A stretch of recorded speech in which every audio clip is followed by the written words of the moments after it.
just check these. I'm going to lower the volume a bit. I have adjusted the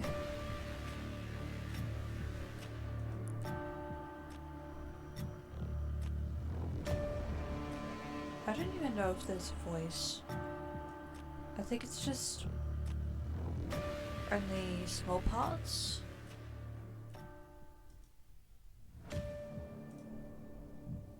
Okay.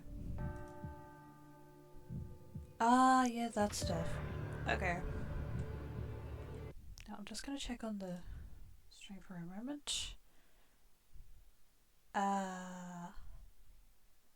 Yeah. So I'm basically just moving straight into this game. Continuing. From here.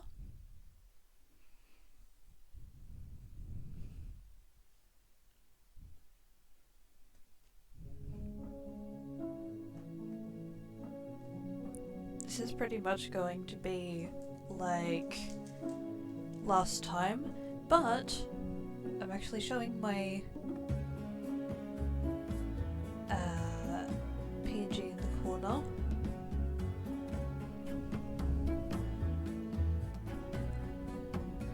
Whoever I pursue may be the last person I get to speak to tonight.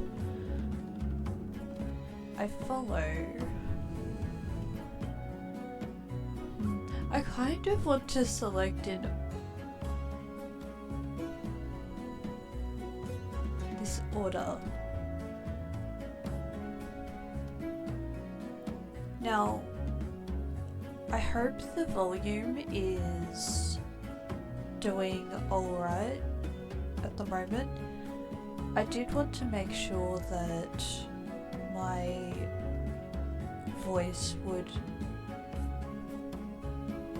be fairly close to match up with the background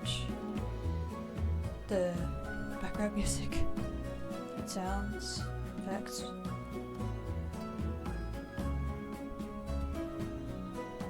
Okay.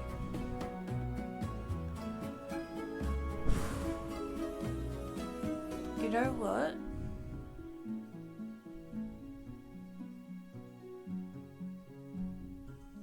I may actually start from the first man that this character meets up to the last, the most recent, because it seems to work pretty good in my brain. I don't think I can really choose favorites.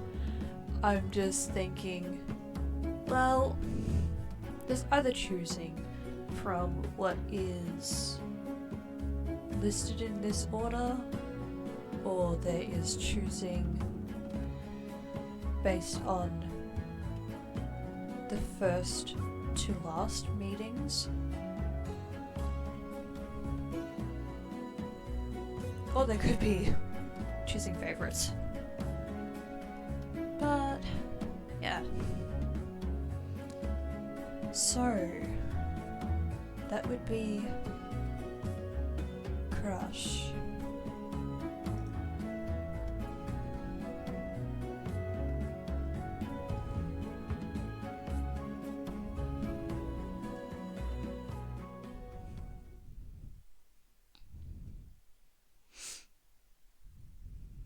I'm sorry if I'm sniffling a bit.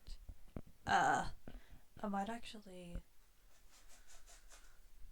clean up my nose.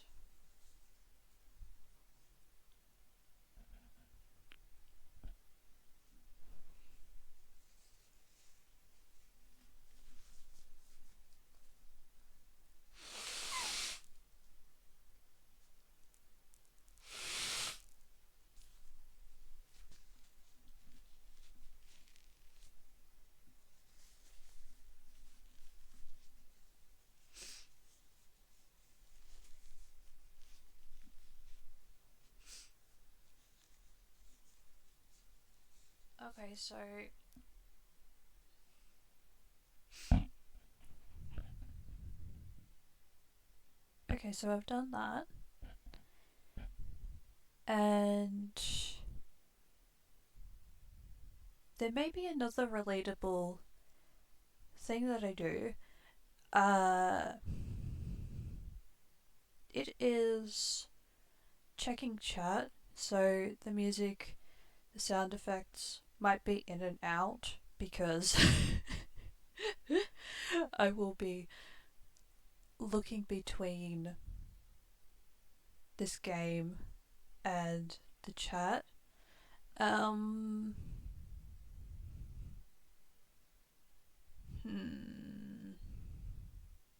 There might be another way.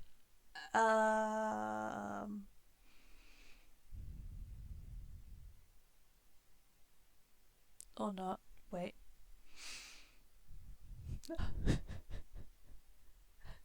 This suddenly just got a little awkward, but I'm trying to not think of that. Yeah, I think I'm just gonna go in and out of the stream, out of the game, so I can check the chat. But like, yeah, I'm certainly more mindful of that. Um, yeah.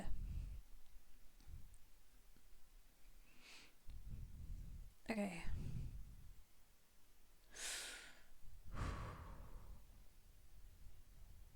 I shall try.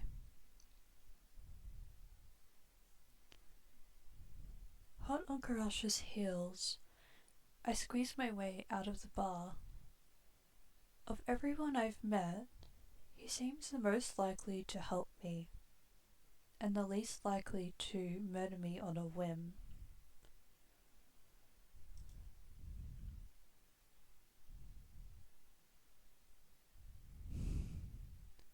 Earlier this morning, he said I could go to the clinic for help whenever I needed it.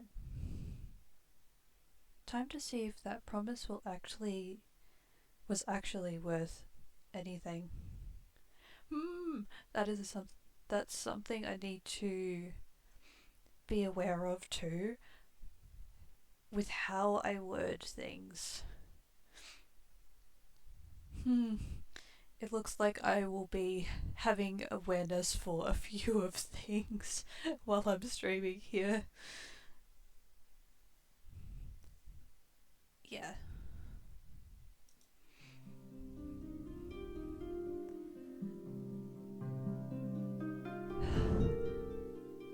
I breathe a sigh of relief once I'm free of the crowded bar. Crush, hearing me, turns my way. Jean, you seem upset. I take it the Amaryllis district is not to your liking.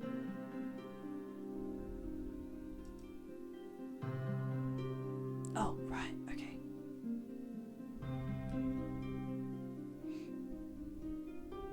So here's the thing. Some of them I tried to put a British accent for, and the others I put a Aussie accent. Yeah.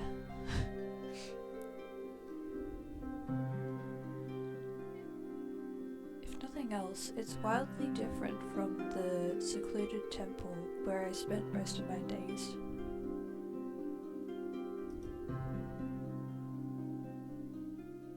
That's not why I stepped out.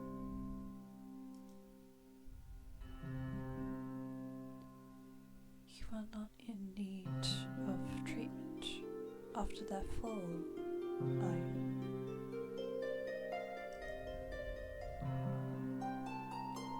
I scowl at him, and he holds out his hands in a mollifying gesture.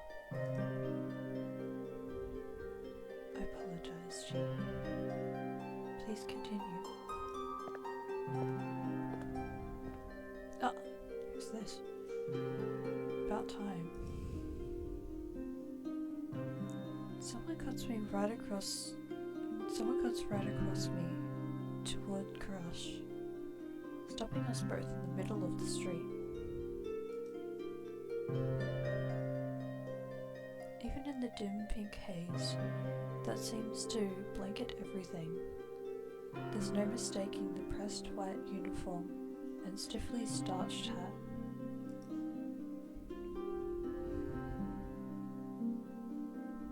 Another Cenobium cleric. I hastily step back, making myself as inconspicuous as possible.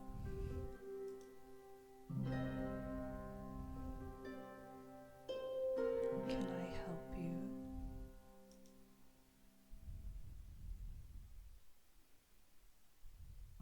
Nervous onlookers hastily part around Crush and the cleric.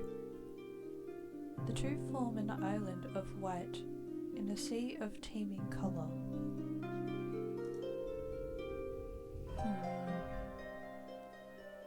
Enough. You know why I'm here. Then I hoped you find this edifying.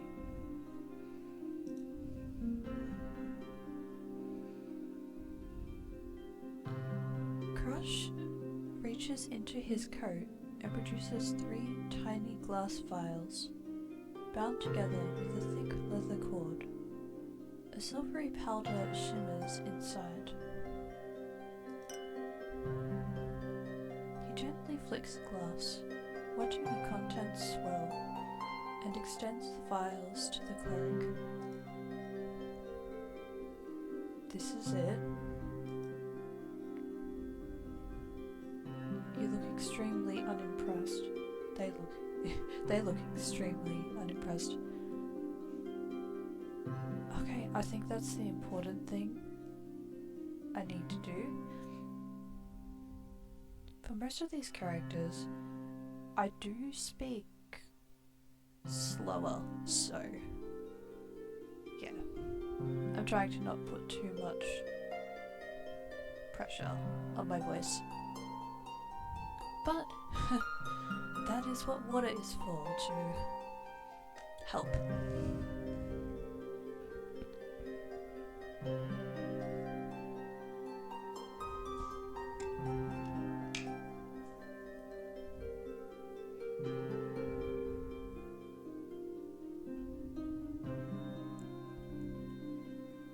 Appearances can be deceiving.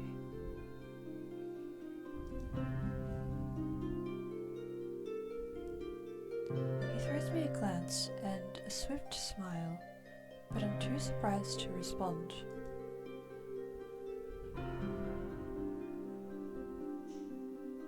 This might be a good spot.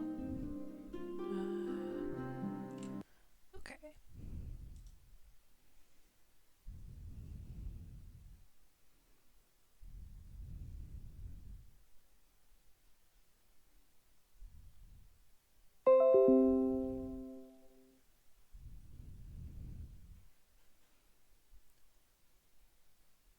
Okay, that's good.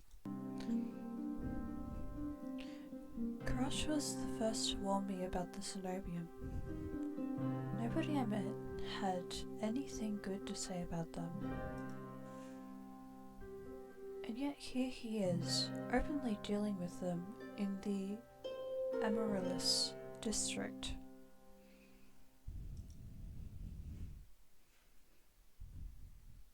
I glance between Crush and the cleric, who seems to notice me for the very first time. Good night.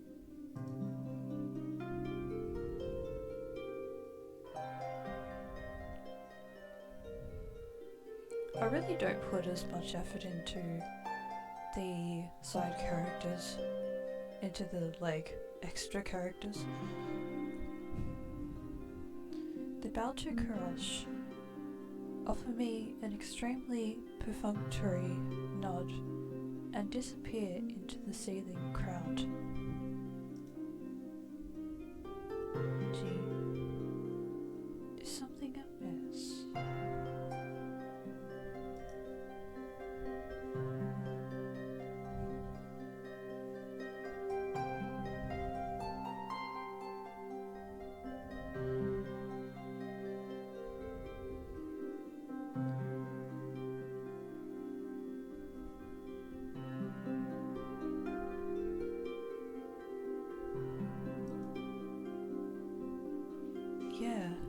What was that about?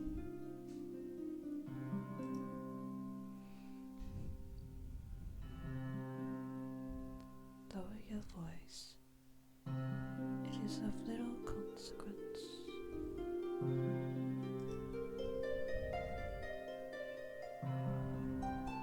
That's all you have to say? After the earful you gave me about the cenobium, that's... you.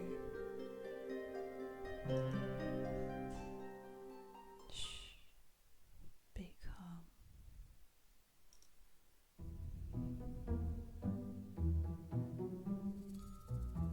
He holds one finger to his lips, which suddenly curl in a cat-like smile.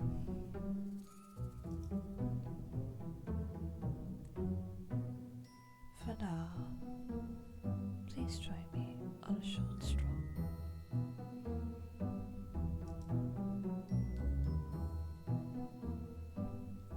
Crush's golden eyes twinkle in the low light. He beckons me away from the main thoroughfare, down a side street filled with vendors, hawking late-night snacks. What? Wait! Now powerfully curious in spite of myself, I hurry after Crush. Each of his long, graceful strides is easily 2 of mine. I catch a glimpse of his gleaming white coat, disappearing around the corner of the street. The moment I catch up, the delicious scents of freshly baked goods flood my nose. Ah! Yum. My stomach gives a loud rumble.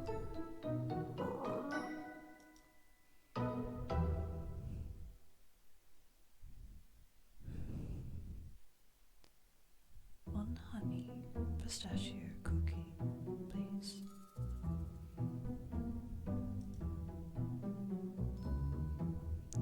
Going right up.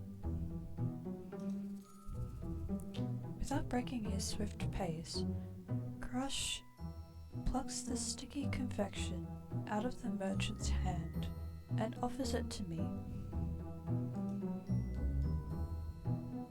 The heavenly smell makes my stomach rumble once more.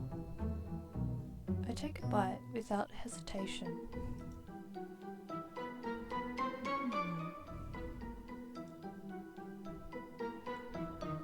Crush watches me with an indulgent smile, and I notice he hasn't gotten anything for himself. You're not hungry? You need not concern yourself with me.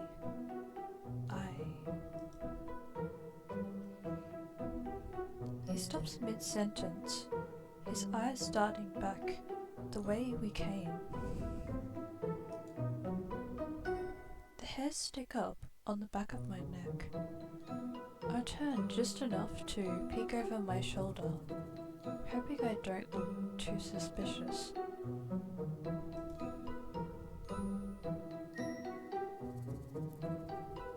Sure enough, it's the same cleric who waylaid us in the street, now wearing a thunderously angry expression. Uh-oh. Well, disappointment can be a learning experience.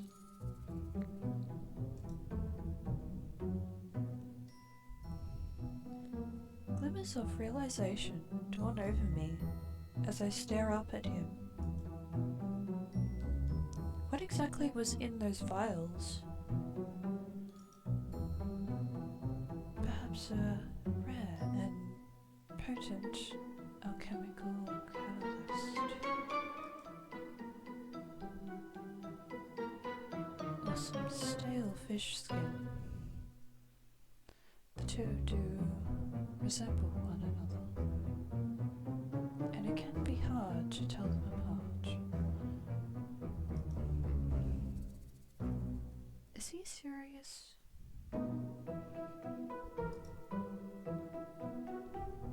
I chance another glance at the cleric, who's now trying to elbow their way between the food stalls.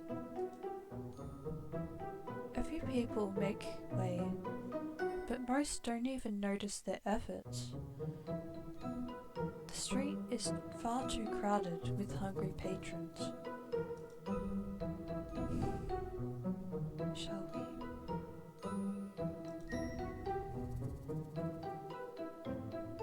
Without even waiting for a response from me, he glides swiftly into the crowd once more.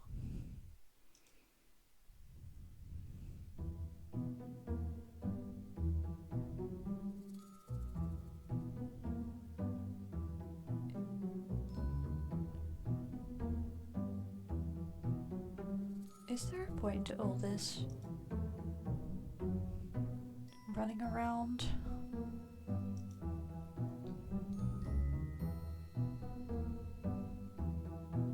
In addition to my personal amusement?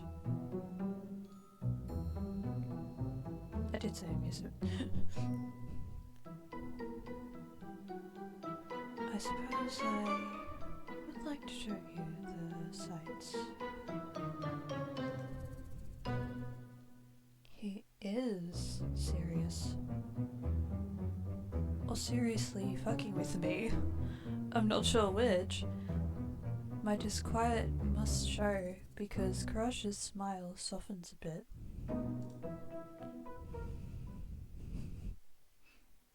I say that with a straight face.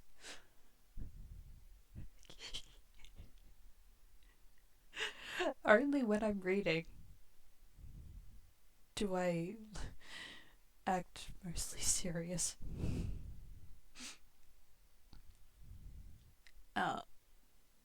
Anyway, as I said, you have nothing to fear.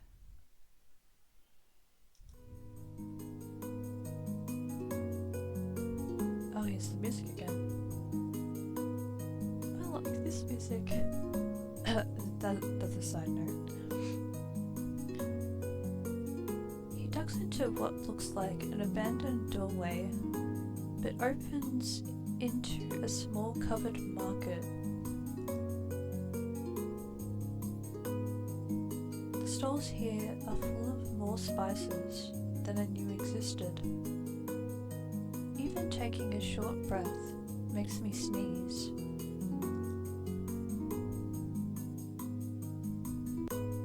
I might need to lower that a bit, now that I'm paying a little bit more attention.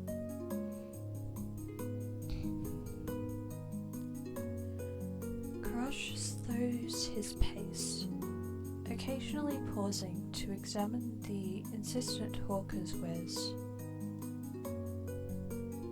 Wait.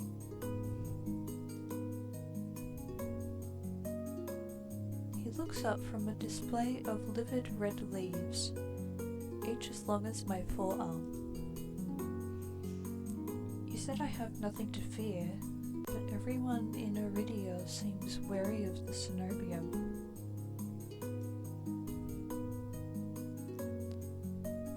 People fear the obvious trappings of power, wealth, force, or a hideously ostentatious tower.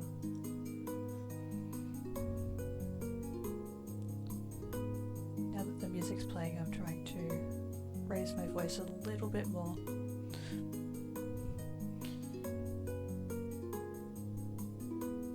For my part, I find such trappings merely disappointing. The cenobium once had great potential. They squandered it decades ago in the pursuit of trinkets, pleasure, and petty tyranny.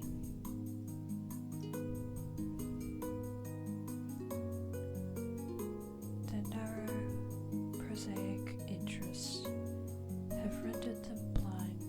or else that moves.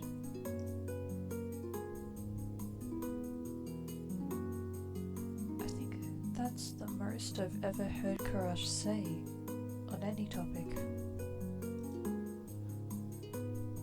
You sound like you know them well.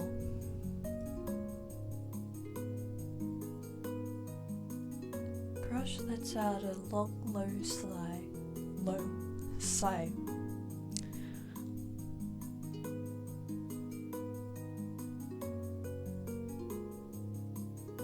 You miss little G.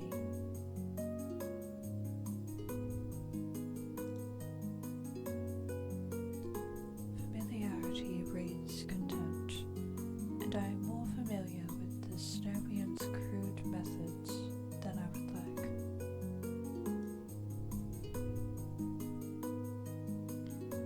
Now I am getting somewhere. Something beyond vague warnings or swift deflections.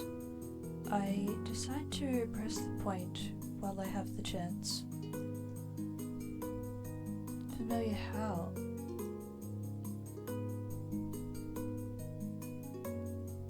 Crush stops right in front of a display of pickled fruits, and I nearly run into his back.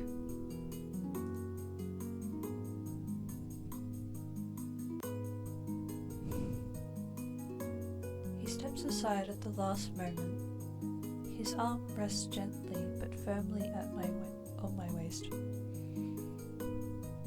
I tense, but he's careful to avoid my bandaged hands. Our pursuer refuses to take no for an answer. Them again. I thought we'd lost them in the crowd. I crane my neck to look for the cleric, but Karash shakes his head. This way.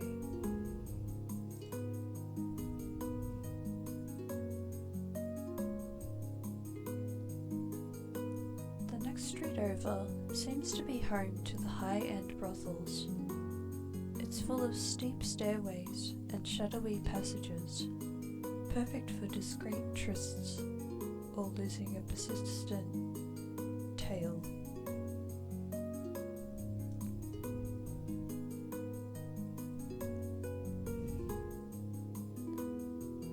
Pink curtains and painted facades sprawl around me like a giant colourful warren. It only takes a few more twists and turns down blind alleys and narrow walkways before I'm completely turned around.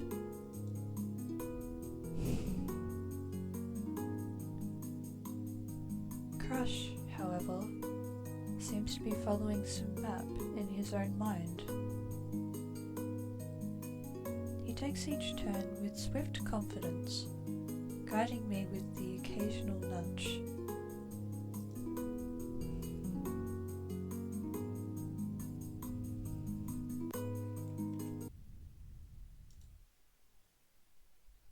Okay. The gaps between teetering buildings can hardly be called alleys. So narrow, we have to pass through single file. Just a little further. The effortless grace which he moves is almost infuriating. It takes every ounce of concentration I have just to avoid tripping over loose tiles, discarded clothes, and unidentifiable rubbish.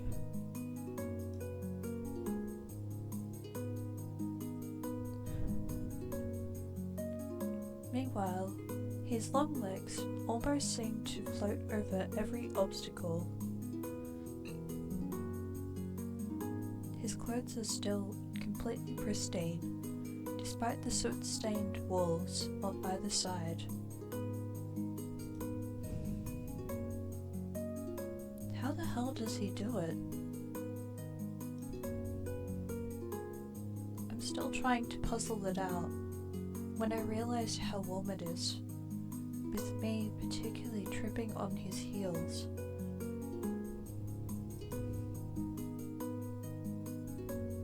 He wears heels.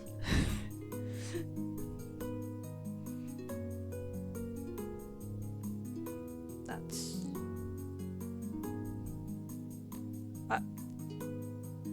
I wouldn't be too surprised, obviously. The tiny gap between us seems to radiate heat, like beating midday sun on the longest day of summer.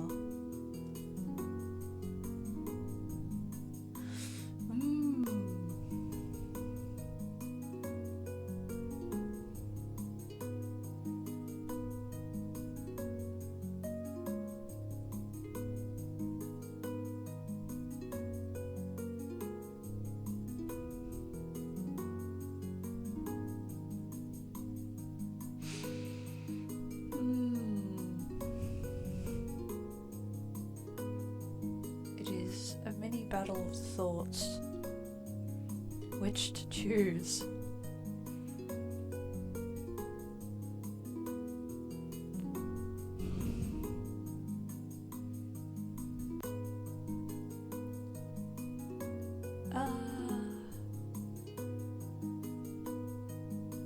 Well, I will need to choose anyway. But I'm just like,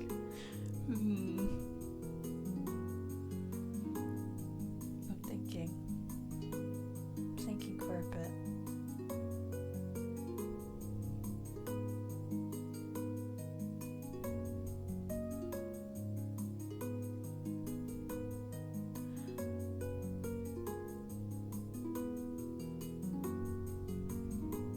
I feel as though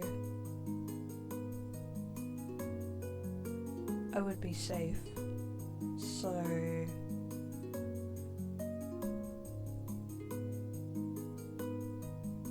either one could work, but I think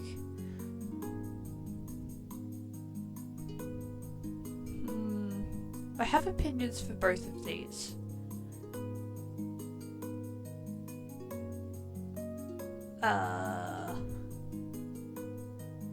I think for consideration of the characters, I'm not going to be too forward. I'm just like keeping a little bit of distance, so I'll fall back. I slow my pace to put some distance between us.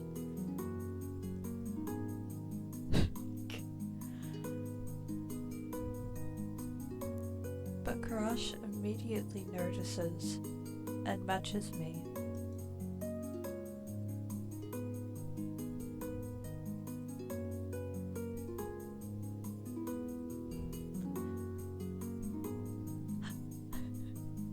Somehow I knew he would do this, but like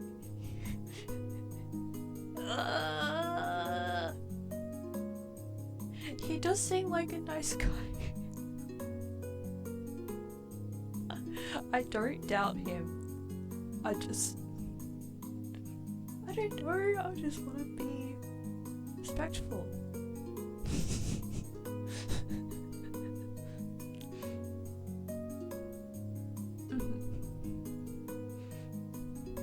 Moving on. Is something amiss?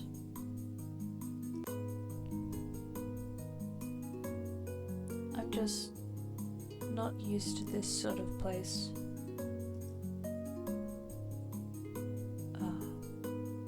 I did not mean to alarm you.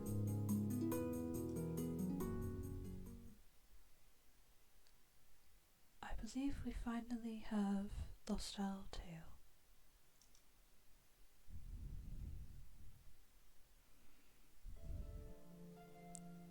It's much quieter on the edges of the Amaryllis district, and the deals in the shadows look shadier. Did you enjoy your impromptu tour?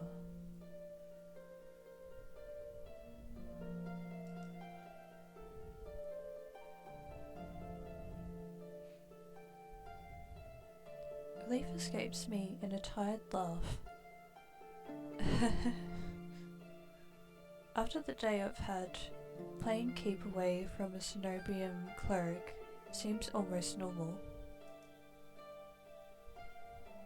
I wasn't in mortal peril, so that's a nice change of pace. He laughs too, a soft and pleasant chuckle, completely at odds with his usual cool demeanour. Are you sure we've lost that cleric?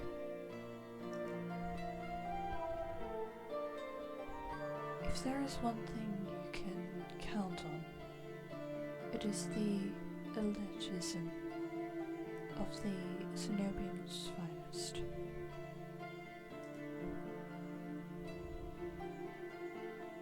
They will not deign to follow us this far. He sounds confident enough. I was starting to wonder if we'd have to make a full circuit of the city to ditch them. A beam of moonlight cuts through the clouds, casting his face into sharp relief.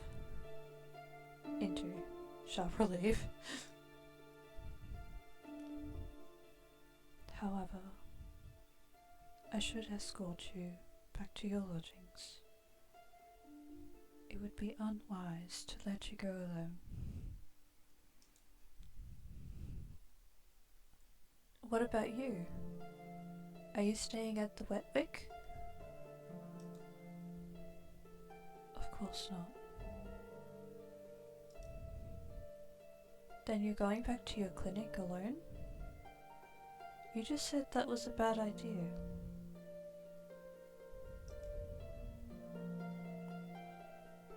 He pauses, stares at me, then his expression relaxes into a gentle smile.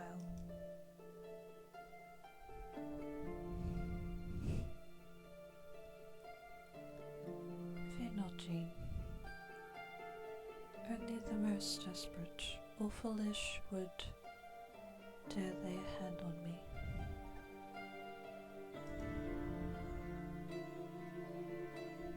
It sounds insane after 2 near-death soulless encounters, but part of me believes him.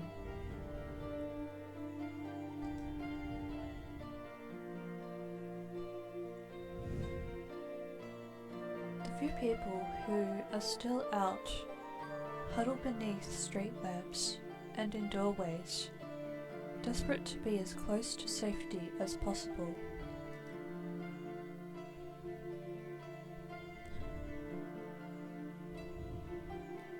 Karash, on the other hand, looks more relaxed than I've ever seen him. He's strolling down the middle of the street, bold as if it were broad daylight.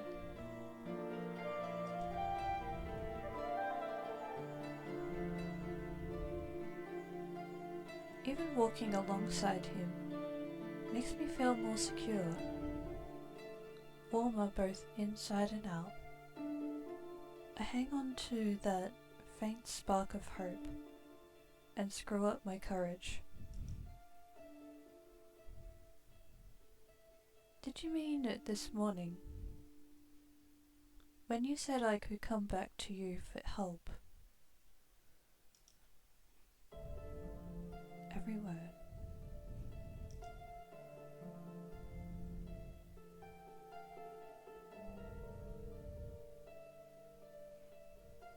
All his earlier mirth vanishes, replaced by calm focus.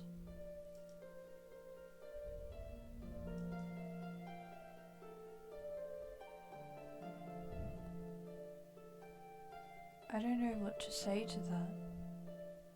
I almost expected his offer to be a courtesy, an easy way to get me out the door. The fact that he meant it. Why do you ask? I believe I have already made my intention to help you quite clear.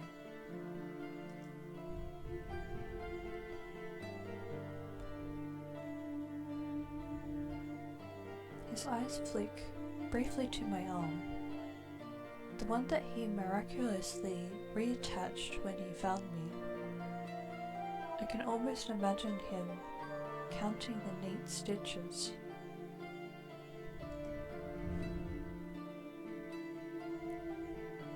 I just wanted to make certain.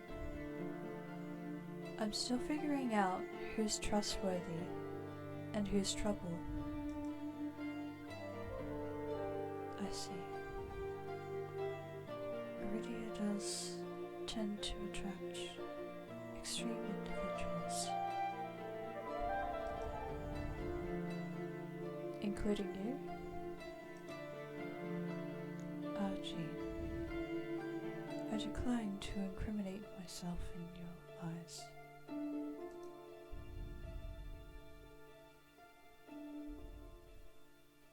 I can recognize a smooth deflection when I hear one. Though if he won't talk more about himself, maybe he'll tell me about someone else. I decide to ask about... Oh, here we go.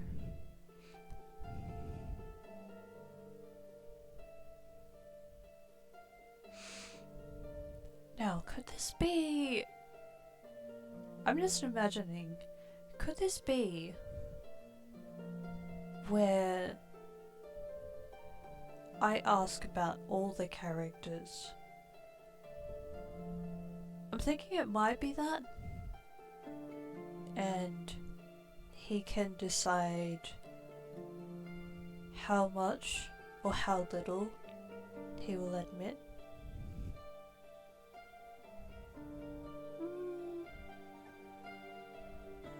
I'll do this in order.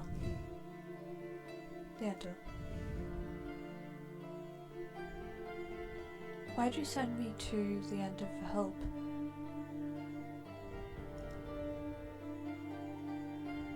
If you know Iridia better than Leander. The company he keeps can be questionable, but I had confidence in him.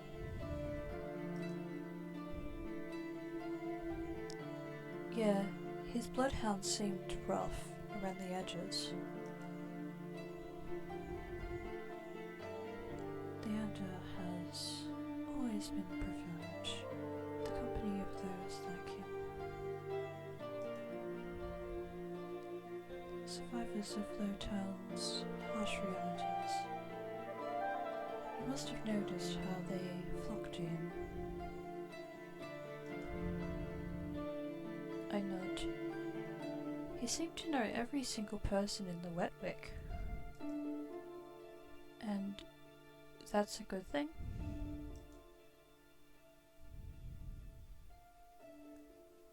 Leander's closest peers trust him with their lives. I would say that counts for something.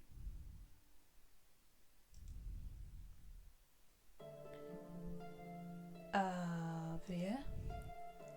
Oh, this is gonna be interesting. How do you know Veer? Oh, whoops. Oh. I'm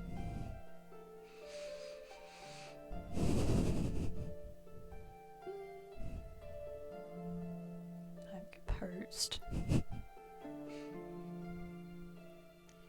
Crush visibly stiffens, and I remember the venom in Veer's voice when he grabbed me.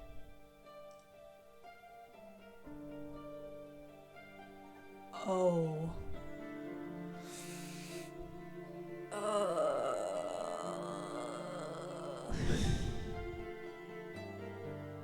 Oh yeah, I heard that one.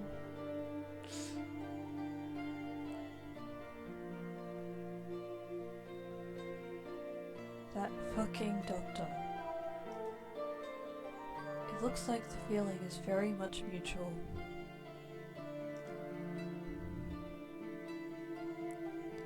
Regrettably, Veer is one of my worst patients. How did you cross his path? He stole my room key.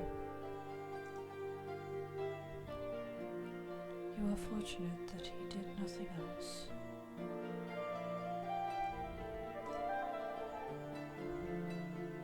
He's far deadlier than he seems.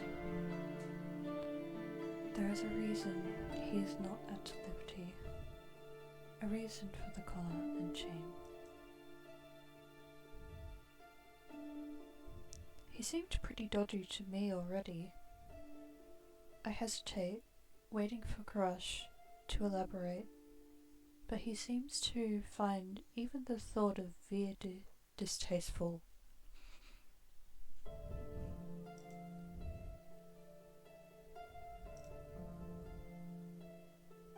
Have you ever been out to see eyes at the sea spring?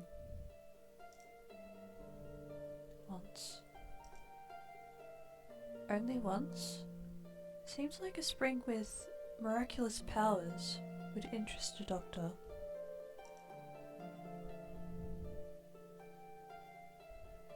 A long silence follows, so long that I'm not sure Karash heard me.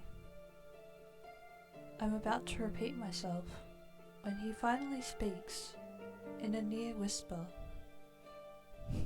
I've mostly been having a whisper for him because he seems to be like a soft-spoken dude.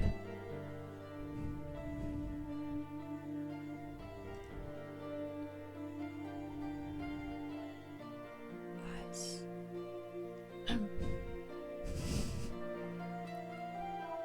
Eyes is the brand newcomer who has proven himself immediately worthy of respect.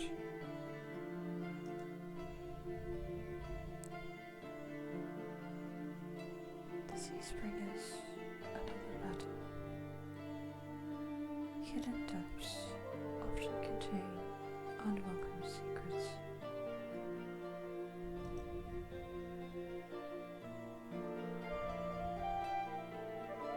You could say that about anything around here.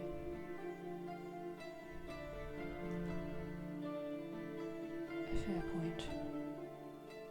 Nonetheless, I have seen many purported wonders, and the sea spring is unlike any other. Only time will tell what that means.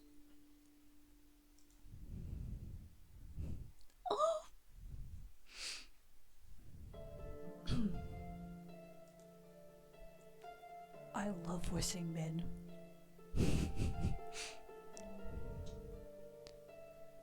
You and Min sounded like you knew each other well.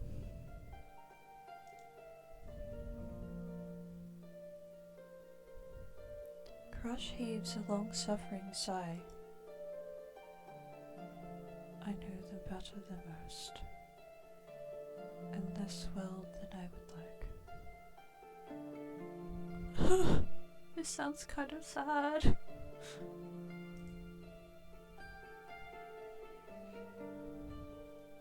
Like you, Min is a recent arrival. The time here has been particularly difficult. As much as I would like to help. He trails off, but I know exactly what he's talking about. Min didn't seem like the sort of person who would accept help easily. Do they always pick fights that are twice their size?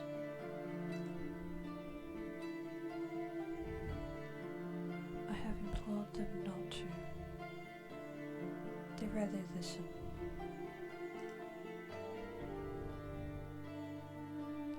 With my curiosity sated for now, I fall silent. I wish Karash had given me just a little more to go on, but he seems almost as tight-lipped as others, as he is about himself.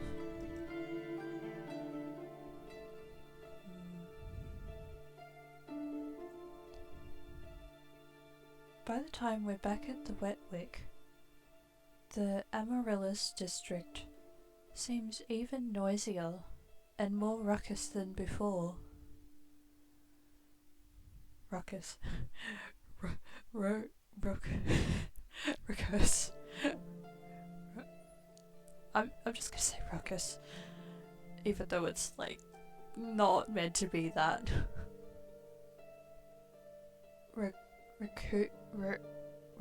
I don't know. Drunken patrons overflow into the streets, which reek of spilt wine.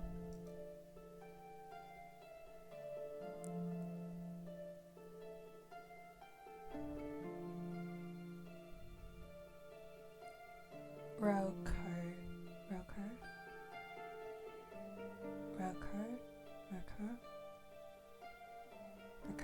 I don't know. I'm trying. How am I supposed to sleep with all this racket? I suggest the stiffest drink at the bar. Alternatively, a bowl of wax. Very funny.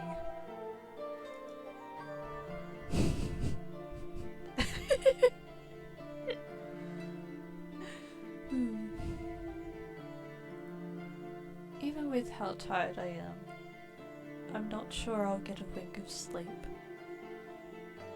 I'm about to say goodnight to Courage when someone staggers out of the Wetwick and right into me. Who dares?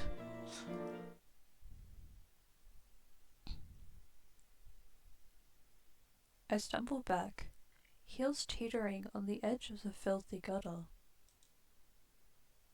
Jean? The next thing I know, a pair of warm arms catch me around the waist. I find myself staring up at Karash, pressing against his chest.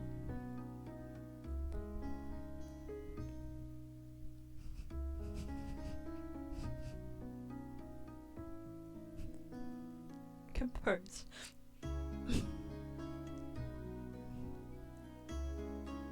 His grasp loosens, but he doesn't quite let me go.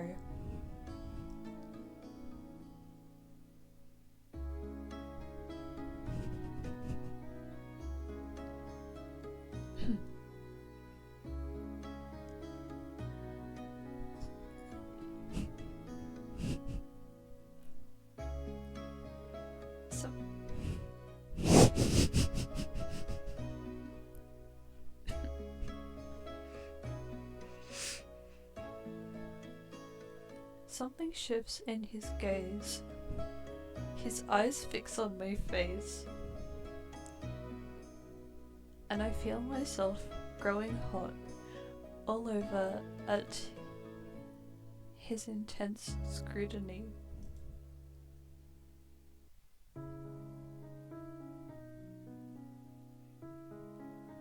What does he see in me?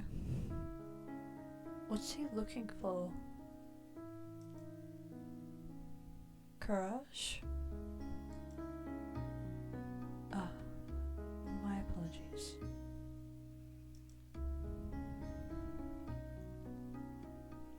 Even after he moves away, the warmth of his touch lingers through my clothes.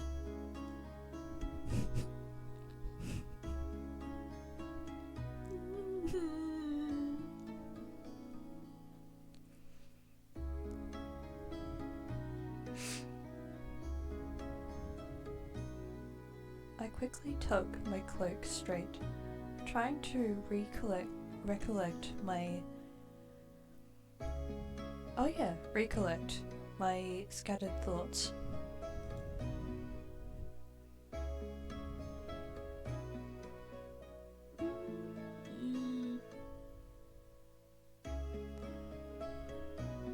Good night. Thanks for everything today. You are most welcome.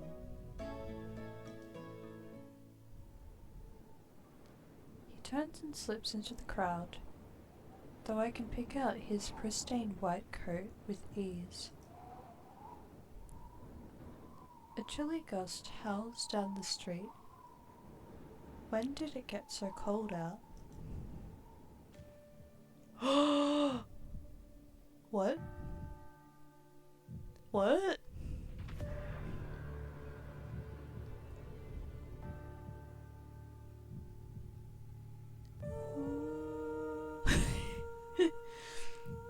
Oh!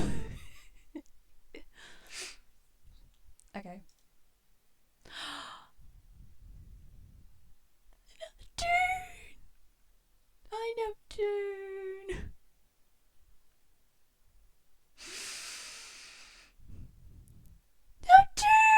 Neptune! You're amazing too.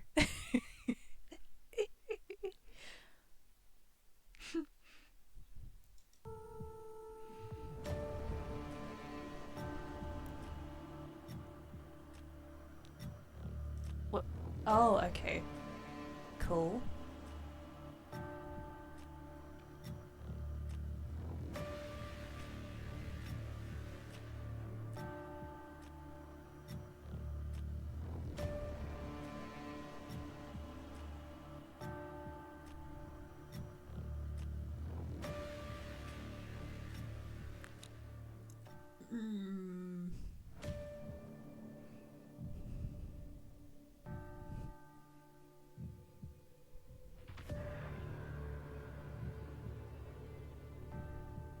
Oh my.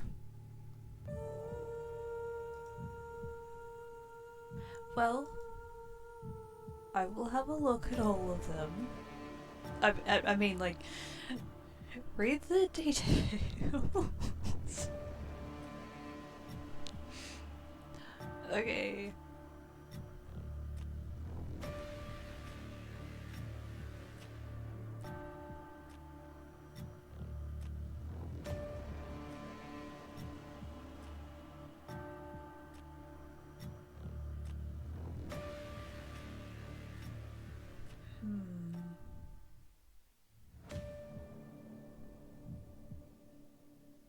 I don't know. I don't know about Leander. And, well, I don't know about Veer either.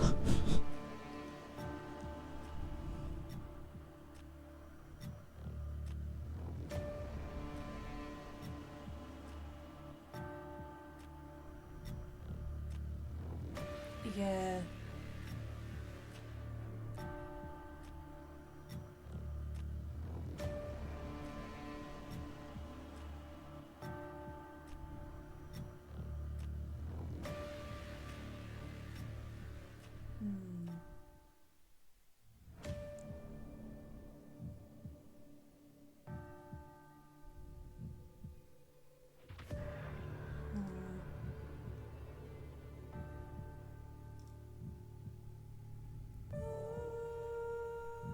I get the feeling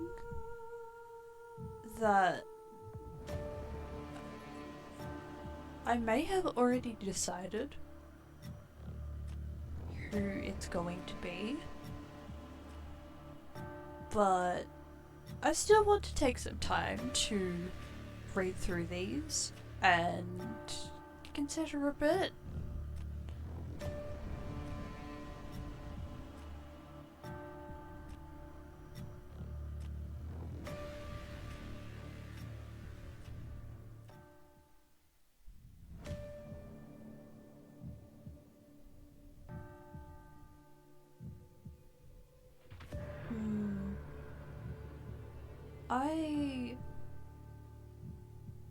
I understand. I understand. There are characters like him.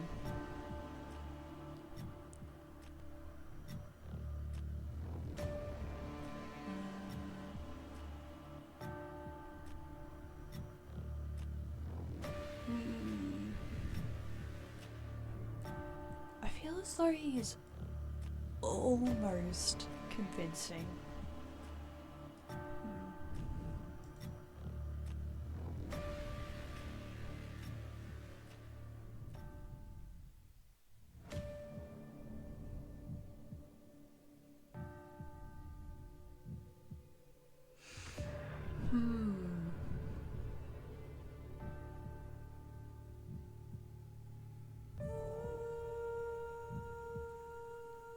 Yeah, so that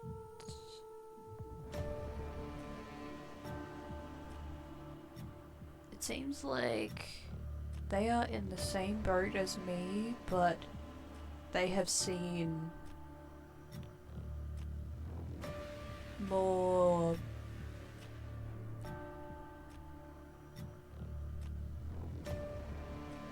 I'm thinking of the word because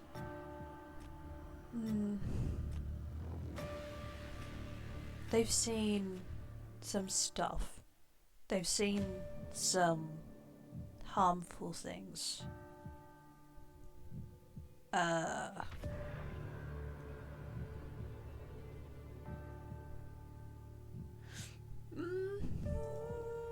I honestly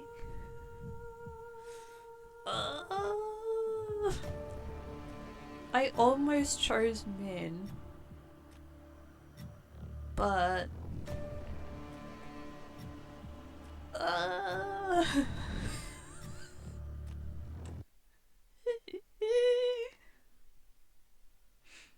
okay.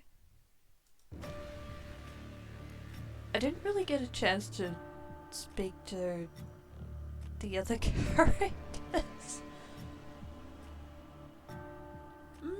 Maybe I could.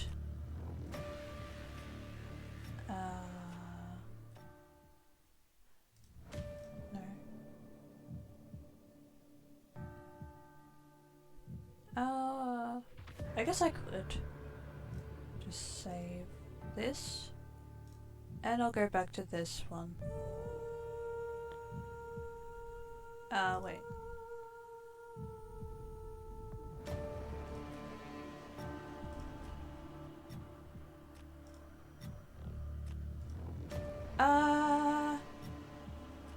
I didn't do it properly.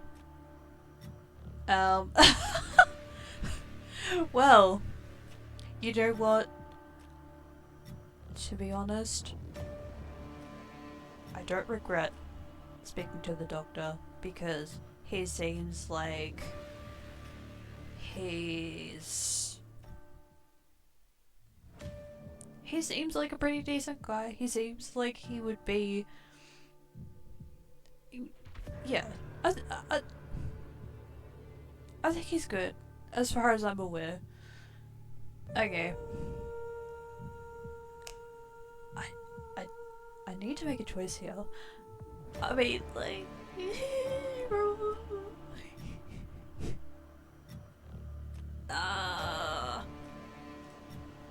if...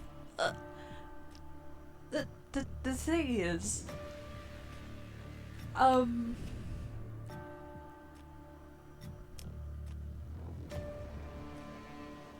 I would have automatically chosen him if he was a bit more well behaved.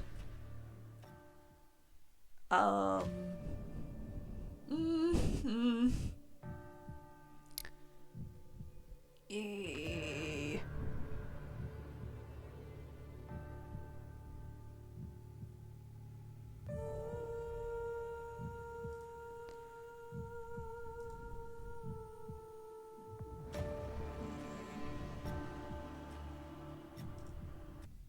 Sure. Yeah, okay. Looks like I'm not able to go back to that, so... Woo! Oh! Oh yeah, I think that's the automatic. Okay. Yeah, there's auto-saved, and then there's manual save. Okay, good. Because I couldn't properly decide.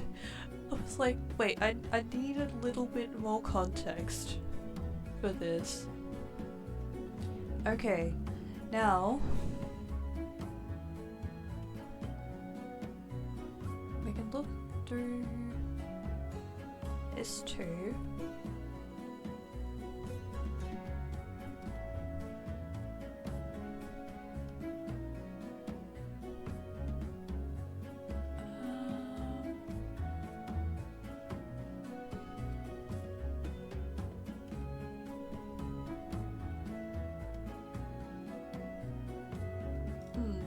Yeah, let's talk to Via.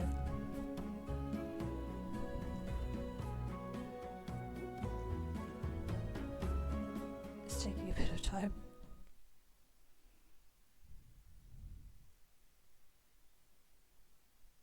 Yeah.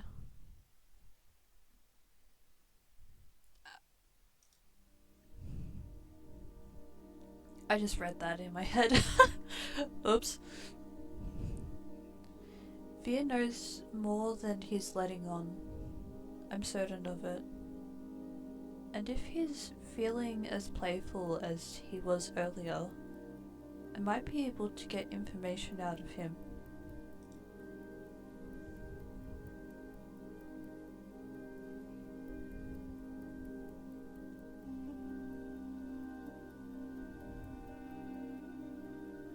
Still lingering doubt looms heavy over my decision. Can I really trust someone who lies so readily?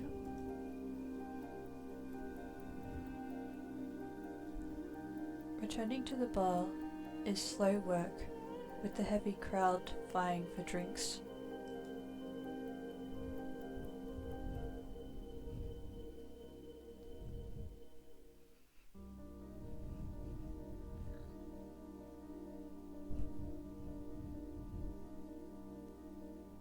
When I find Veer, he's leaning against the counter with his elbows propped on the edge and a wine glass raised to his lips. Not for the first time, I catch myself staring, and judging by the looks I see thrown his way, I'm not the only one. Yet there's a clear ring around Veer. No one else seems bold enough to cross.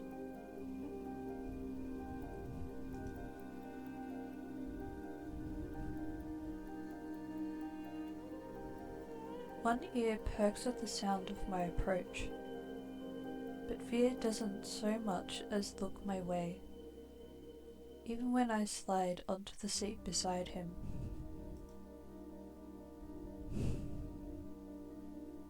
I didn't think he planned on sticking around.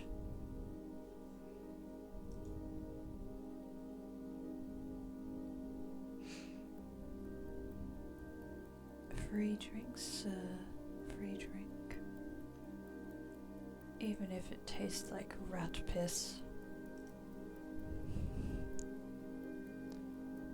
Didn't you say you wouldn't be caught dead slumming this shit?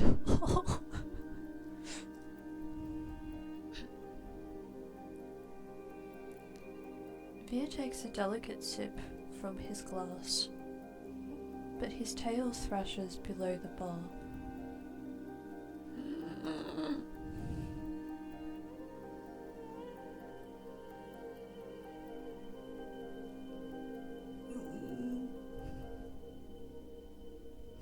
Fall for it, or fall for it.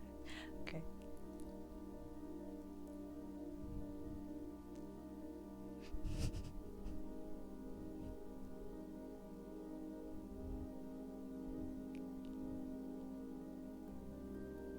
You've caught me red-handed.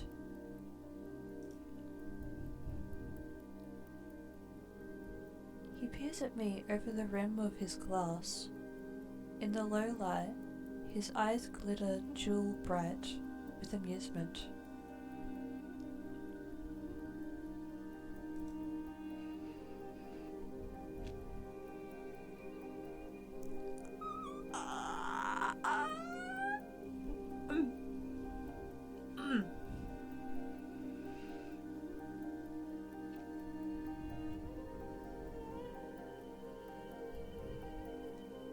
However will you punish me?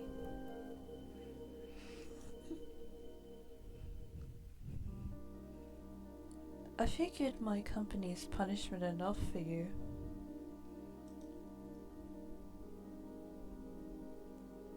Veer's lips twitch, and he smiles despite himself.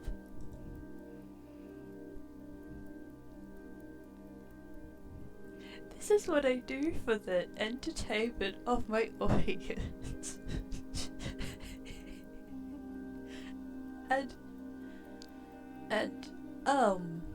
Well, it's a bit of entertainment for me too.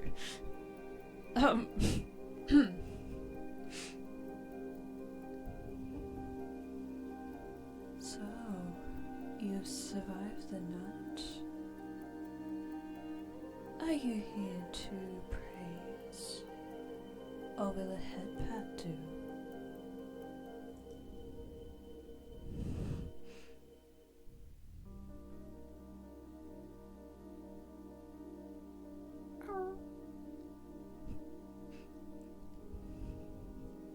I feel a muscle in my jaw flex at the cruel twist to his smile.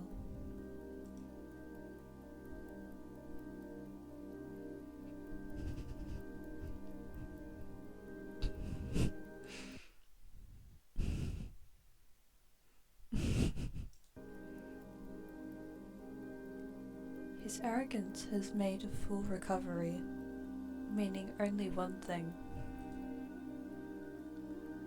Veer has sobered up. So much for my plan. About that, turns out you were right, I did run into trouble. Now I can't decide if you're an oracle, an actual threat, or just completely full of shit. Veer scoffs. Most would buy me a drink before insulting me.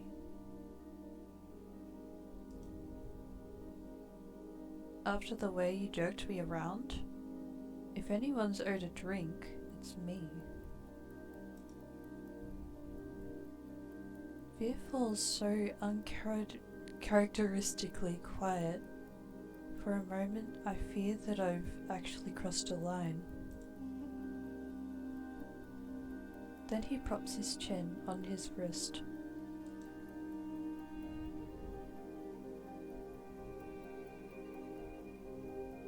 I don't think you understand how things work here.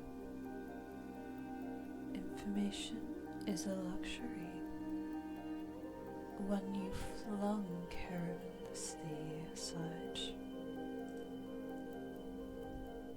I'm not following.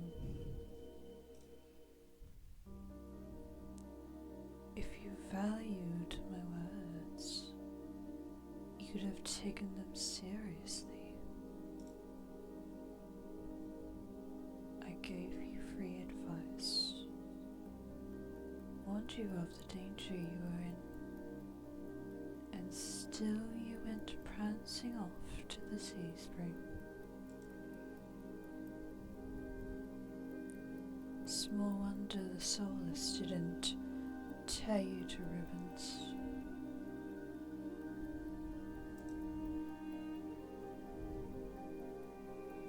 My first impulse is to argue, but what he said doesn't sit well with me.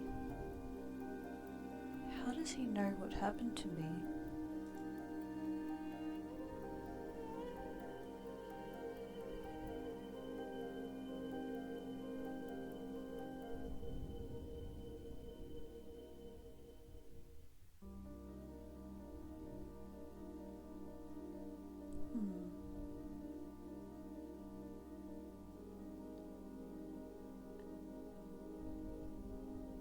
What solace?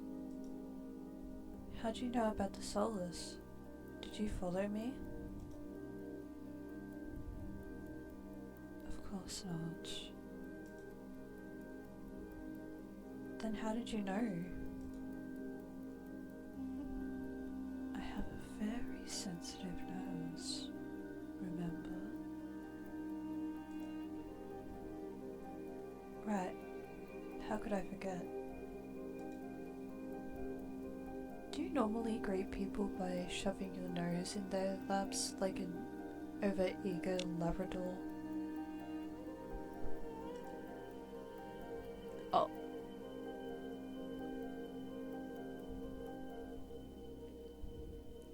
For a heartbeat, Via's eyes grow wide and flat. Then he laughs under his breath.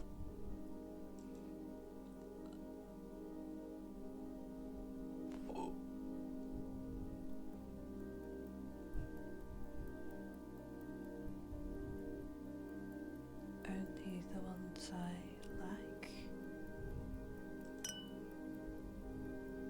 Via trades his empty wine glass for a long abandoned tumbler, sweating beside him. Soft lumps of ice bob in the watery dregs of whiskey. But the truth is, I despise most people.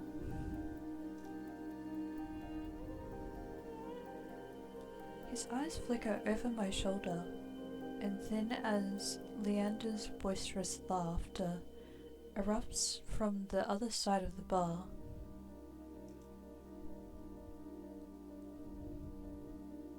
What about me? Now that we've started off on the right foot.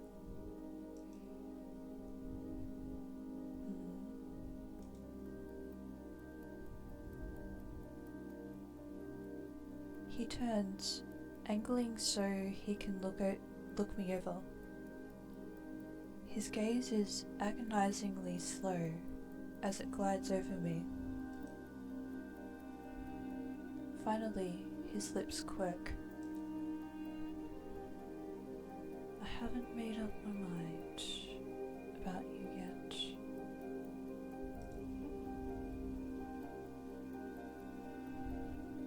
It's a start. Also, I think, until his eyes slide away and he turns back towards the bar.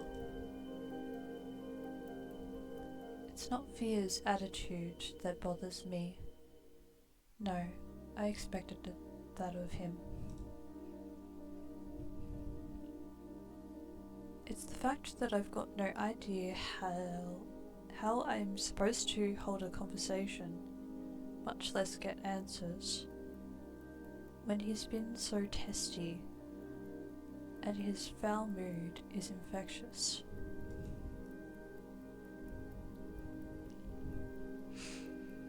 I'm gonna drink some water.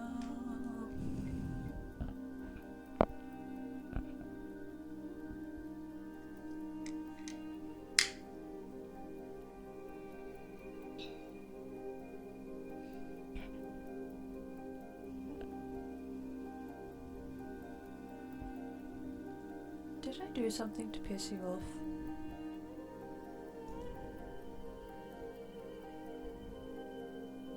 He lets out a short breath. No. Another lie. I'm close enough to catch the subtle bristling of his tail. I'm just disappointed. People like us can't help but attract danger. Yet you seek it out. And for what? Cheap thrills? I wasn't trying to get eaten by soulless. There's something I'm looking for. And do you think men can help you? Leander? Are you really willing to risk your life for those dipshits? What life? You've got no idea what I've gone through, or... Forget it. I start to rise, but Via touches my shoulder. It's little more than a brush, but enough to give me pause. His eyes search mine, softer somehow than before.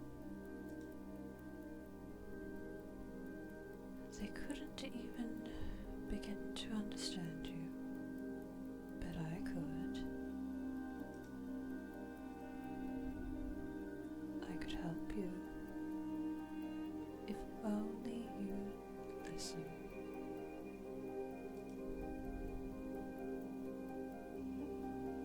How do I know I can trust you?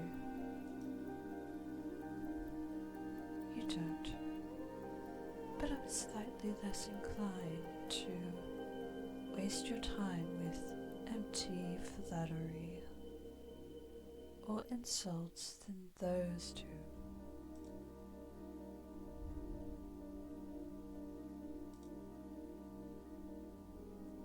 Is what you desire more worth risking your life for?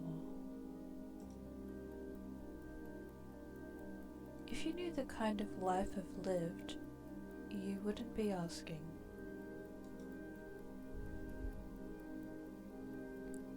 Beer considers the condensation sweating from his glass for a long moment before speaking again. Will you trust me?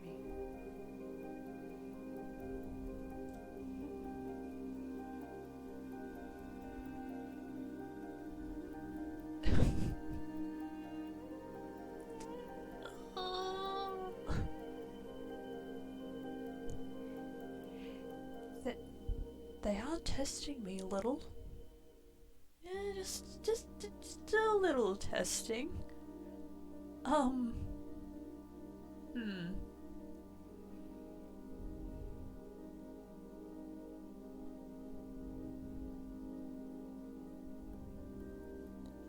now, good enough for me.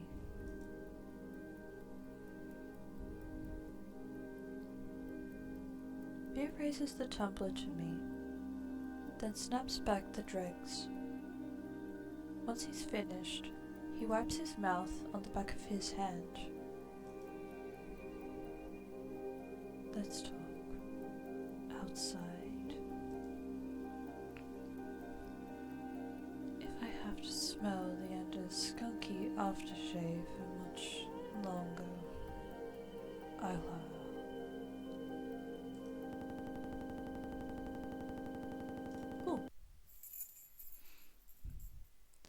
With that, he slips away from the bar, leaving me to follow the path of his long trailing tail through the crowd.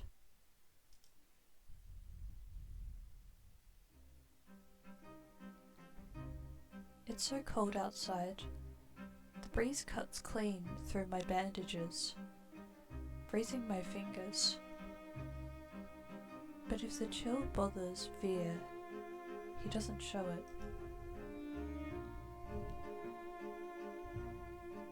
He lopes purposefully down the street into an alley.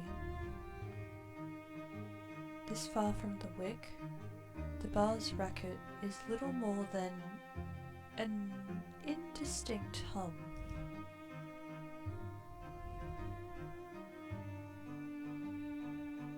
This street's as dead as the Amaryllis district was crowded. A vague sense of unease falls over me. You had questions. Ask.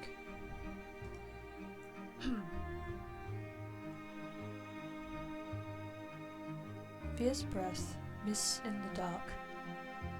In the cold moonlight, his shadow stretches unnaturally long over the cobblestone street. Quickly, you've got a show to attend. Not me, him.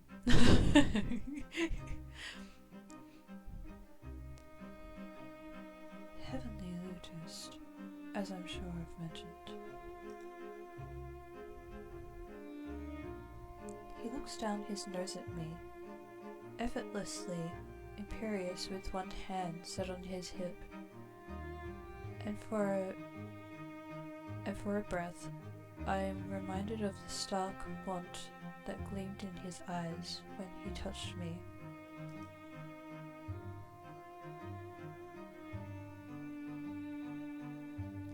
If he weren't so pretty, I'd walk away. Right? Anyway. But I need...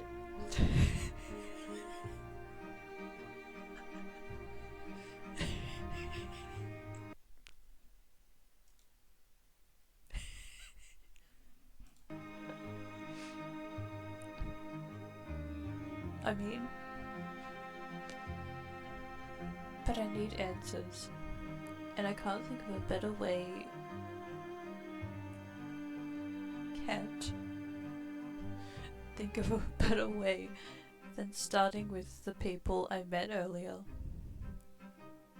If Veer doesn't prove trustworthy, maybe one of them will. First I ask about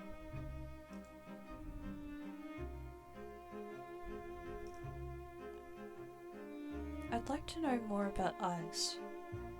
You two seem close. He made an impression. Not surprising. He's strong, ruthless, easy on the eyes. Oh gosh. Gives it almost as well as he takes it, even if he's awfully greedy.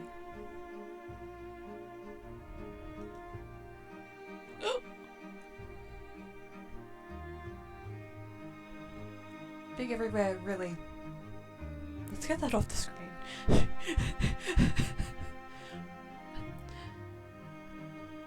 simple, but you know what they say about still waters.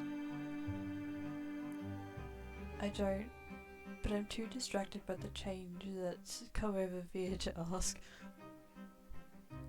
A coy smile plays at his lips as he winds a finger around the chain dangling from his collar. I thought you didn't like most people.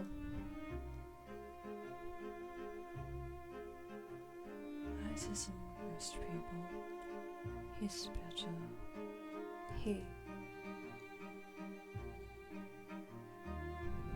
Okay, back to the usual attitude. Okay. Our eyes meet, and Veer's tender expression curdles. He makes a tiny sound of distaste in the back of his throat. He's more trouble than his worth.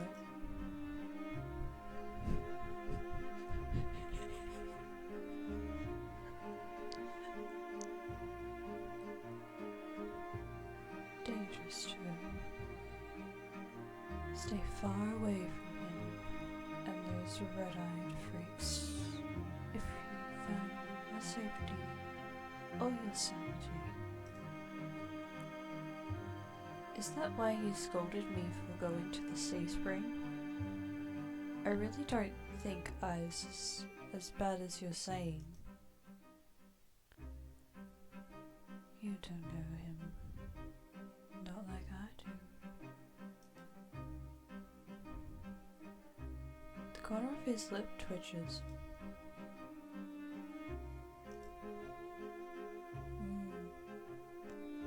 I've got to admit, I was surprised to see that you and Min know each other. Are you friends?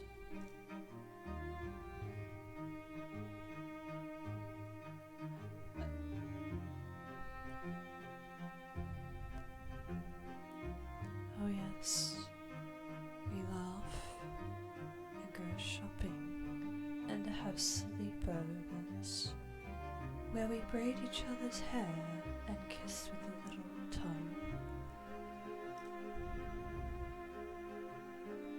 I'm beginning to wonder if Veer's ever had friends.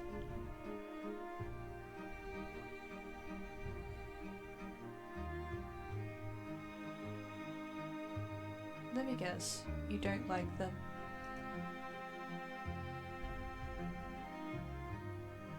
Can't stand them. The first time we met, they stabbed me. Slid cold, hard steel between my ribs. Nearly nicked my heart. It was exquisite.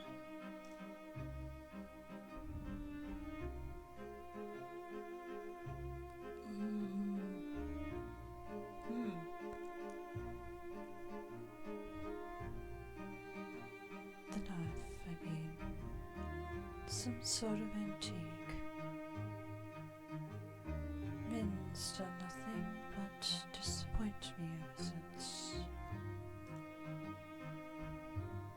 So you're not close. Can you imagine me being friends with that crabby little killjoy? Impossible. Not unless they learn to lighten up. And I'm afraid not even a surgeon as practiced as Karash could remove the stick wedge from the upper limb's pedals. Okay, Leander. Yes. What do you think about Leander? I don't.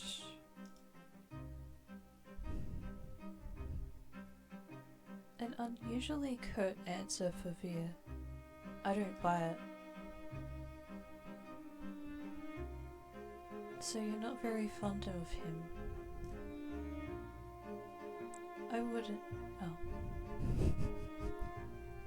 Oh. I wouldn't spit on Leander if he were on fire.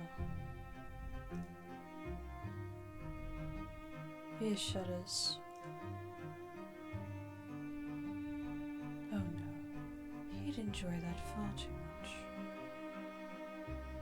To call Leander trash would be an insult to Manua. He's a pathetic, slimy little man. Child in big shiny shoes. I've seen months rotting in gutters with more dignity.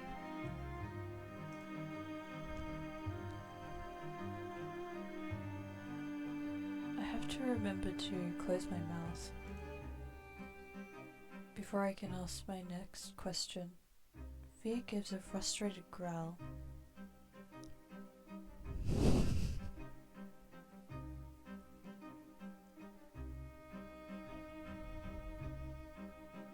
I was gonna try, but I don't know if I can.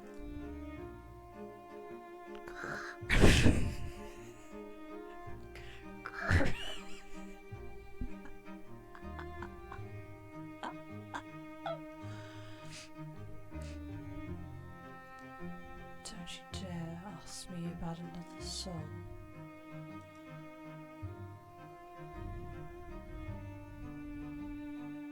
I haven't got all night for idle gossip.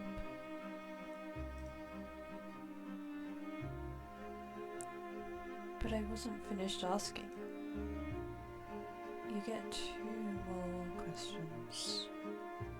Make them count. So much for being helpful, but I suppose that's just how information works in this exhausting city.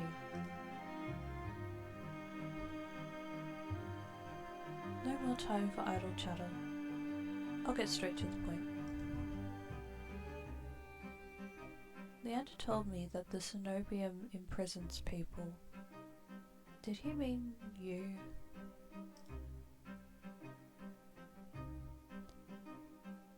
Leander's a moaning fool with a throbbing victim complex.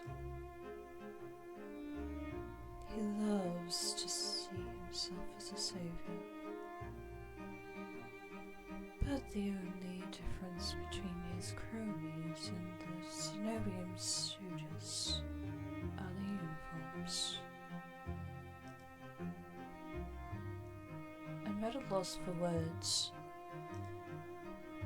I don't know what surprises me more, the bluntness with which Veer spoke, or the venom lacing his ordinarily silken voice.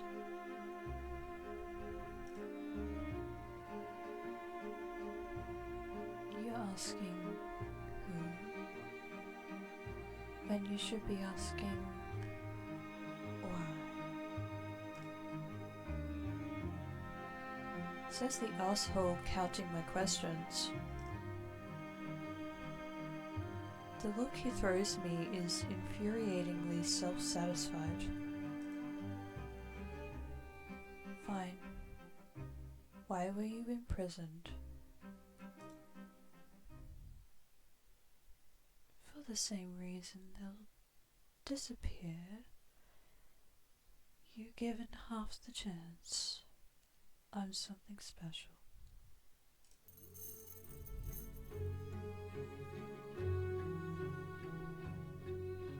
Oh gosh, I need to work on them. WRS.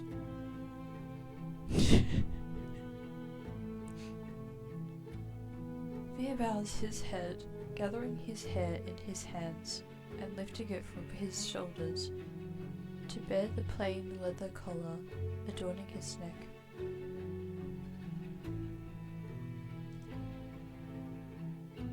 See this collar?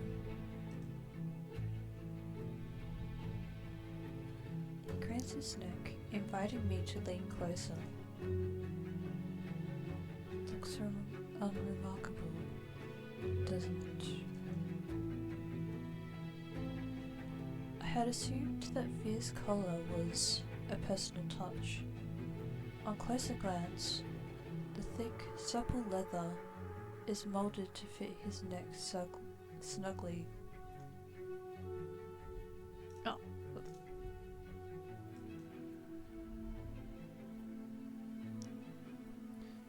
But the large silver buckle seems easy enough to pry open.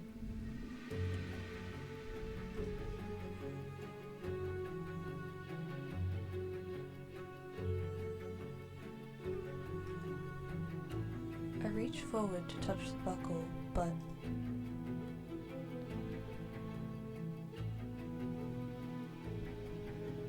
Veer's hand lashes out.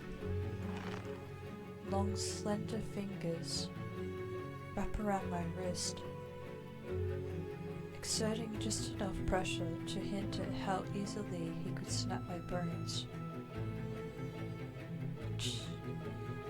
Don't you know better than to touch without asking? He tuts like a scolding teacher, but an impish smile grazes his lips.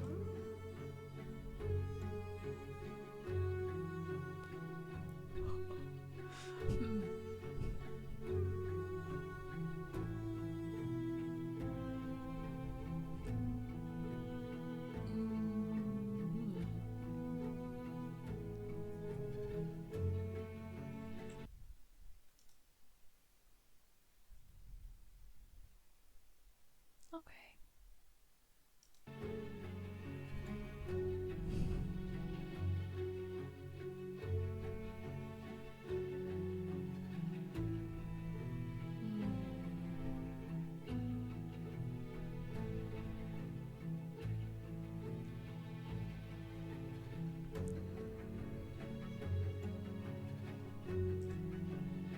Can I please?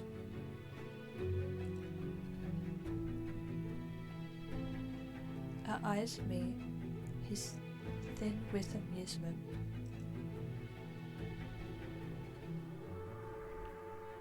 Yeah, I had a feeling. No. You may look, but don't touch. He lets go of my arm. I smooth down my bandages. more to get a grip than anything else. I can't lose my composure again. By now, I'd fully expected Veer to begin walking away, but the fact that he's still here suggests that he either forgot about his warning, or he was never counting my questions to begin with. Are you saying that's what'll happen if the Cenobian finds out I'm different? I'll be collared? Doubtful. They keep me around because I'm the best at what I do. And what exactly do you do so well? Killing. He says it carelessly, without hesitation. As long as I wear this collar, I'm made to hunt the Cenobians. Dizzying array of enemies.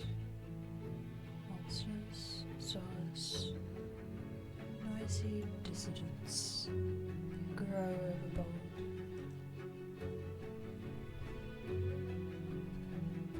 I'm bound by their will until the day I die. That's awful. Veer murmurs in agreement. It is, isn't it? And that's all you're getting from me. I really must leave now. I'll be late. That's it? Why'd you bring me here if you weren't going to explain anything? He has the nerve to laugh. Isn't that obvious? I wanted to lure you out here so I could eat you. You're lying again. And you are asking far too many questions. For someone hiding so much.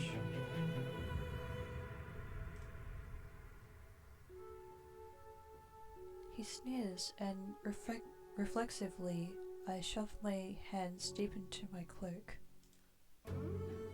What makes you think I'm hiding anything? Oh, I don't know.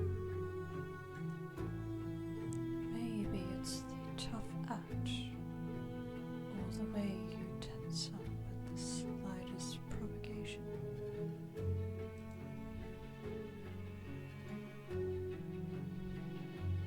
More likely it's the bandages, not exactly subtle.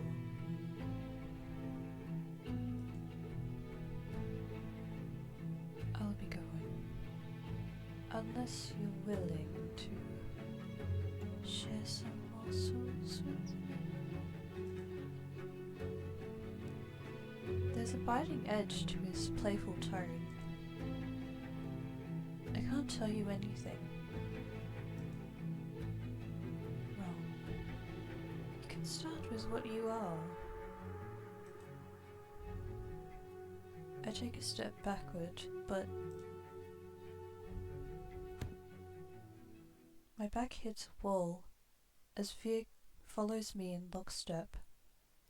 I turn, only to find his left hand resting on the wall beside my head, caging me in.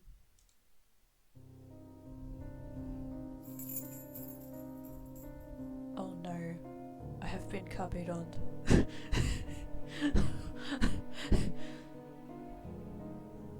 Oh no!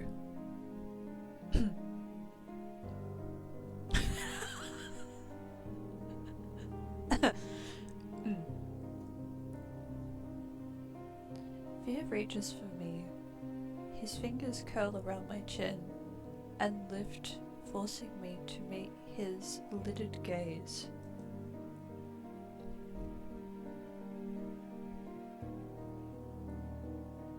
Would you believe me if I said that the eyes are the windows to the soul?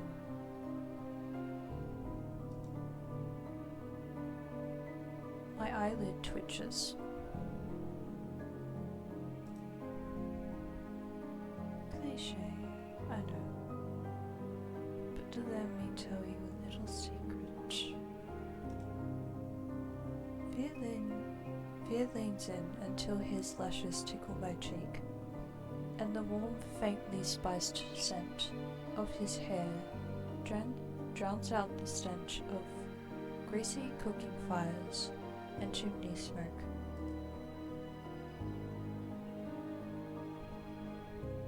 There's nothing you can hide from me.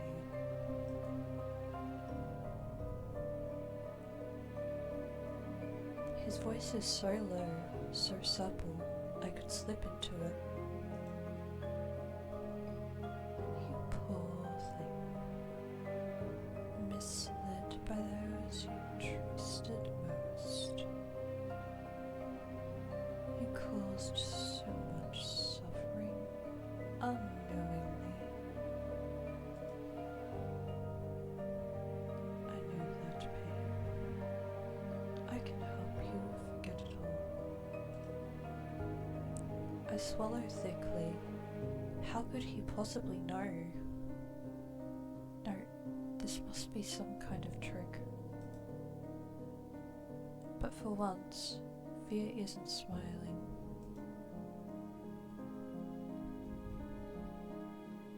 All that suffering has made your soul so irresistible.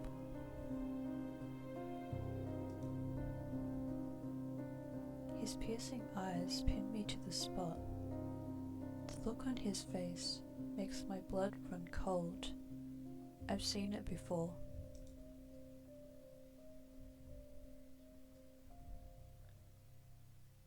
Travelling through the wastes, the lanterns would occasionally reveal carcasses picked clean by starving scavengers whose eyes shone in the dark with some ravenous hunger.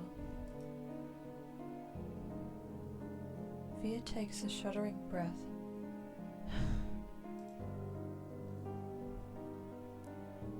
You're trembling.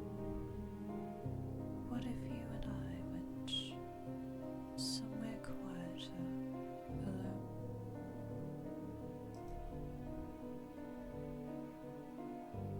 Resist him.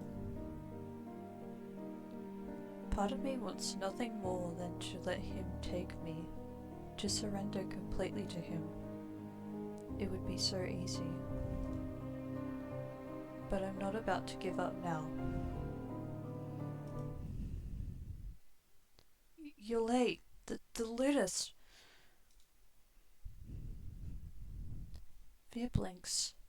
His voice comes out softly and breathy. She. He eases back, and for what feels like the first time since he cornered me, I breathe. But my relief is short-lived. Nimble fingers trail down my jaw before closing around my throat. The touch is feather-light and teasing, but my pulse still leaps. One last thing, Jean.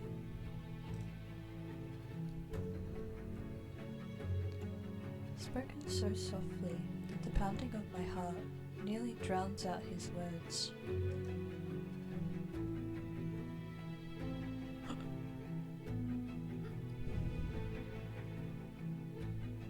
Call me a dog again, and I'll break. Understood. His lips curve, but there's no humor in his voice. Yes. Good.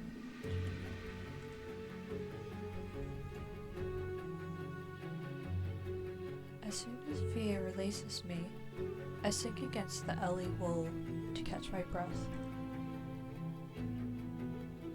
He looks down on me, his expression distinctly smug. Let's get one. Oh, yeah. Oh, yeah, I remember this. Let's get one thing strange. I'm not.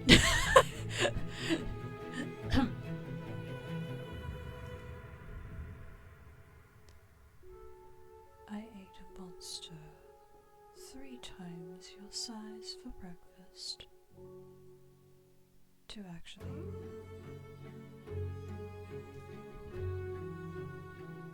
The first tasted dreadful, like a fisherman's old ashtray.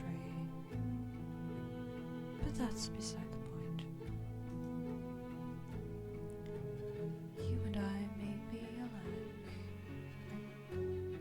but don't ever forget what I am, or what I do best.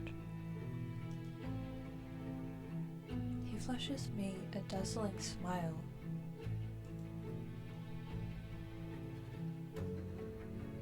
Jean! Anyone seen Jean? Oh my gosh, I got it right! Yes! Okay, good.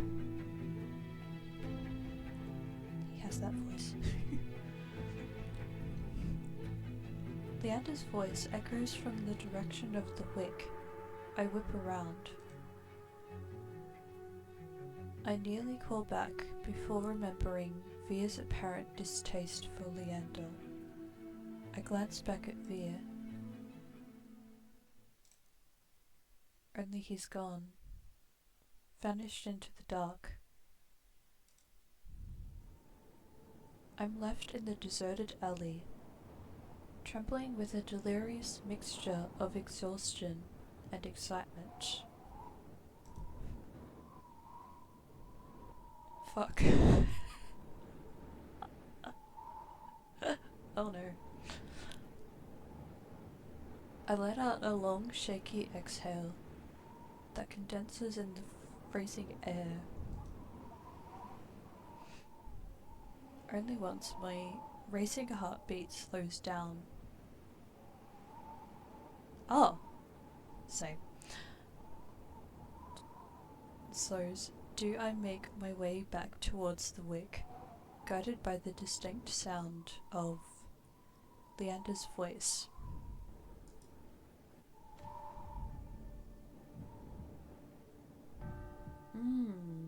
I see.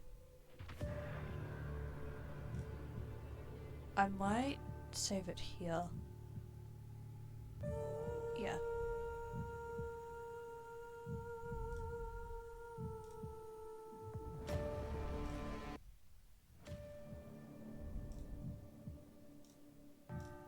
And then back to this one. Now I remember.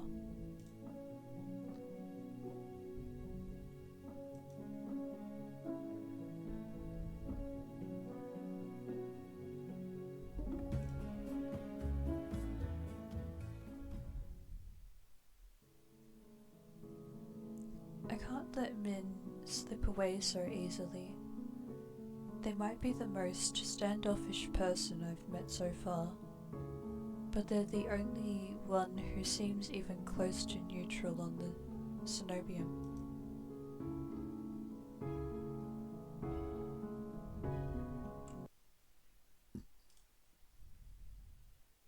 Okay. My gut tells me they know more about that tower than they're letting on.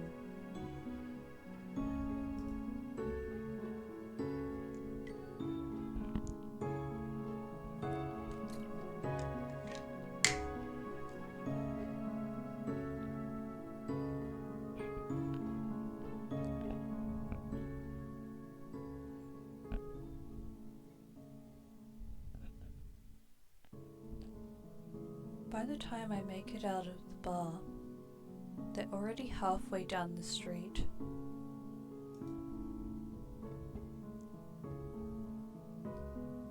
drawing my cloak close to ward off the chill. I hurry after them, but at this hour, the Amaryllis district is full of carousing people.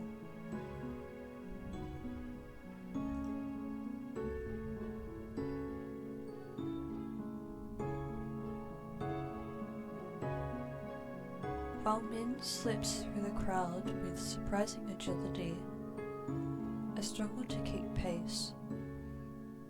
The edge of their cloak flutters as they round the corner.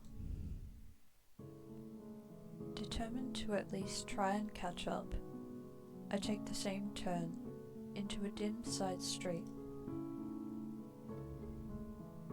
But Min is nowhere to be seen. Didn't you learn your lesson earlier?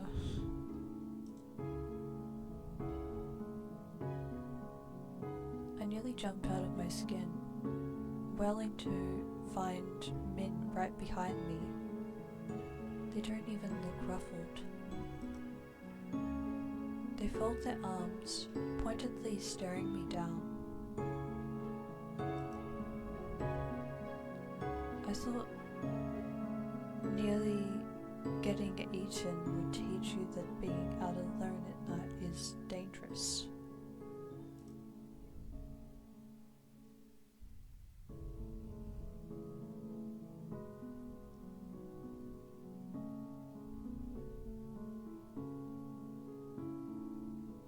I'm not alone, am I? It's a good thing I'm not alone then, isn't it?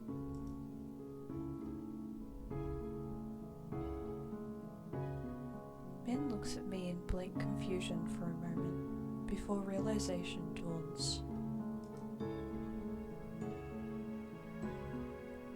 Are you always so persistent?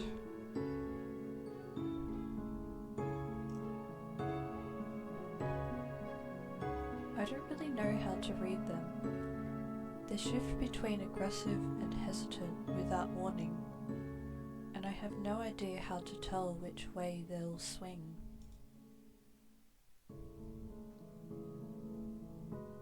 But I can't help feeling a little thrill when pink sweeps across their cheeks. I kind of have to be. It's how I stay alive. Min recovers their composure quickly, their mouths shifting into a frown. They glance away,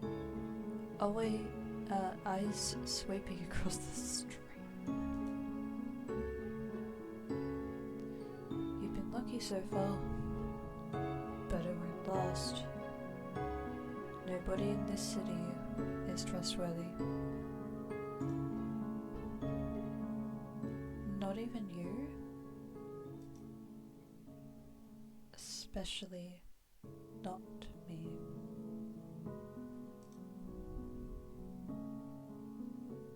I've met clams that opened up more willingly than Min, but even if they don't talk about themselves much, they must have opinions about.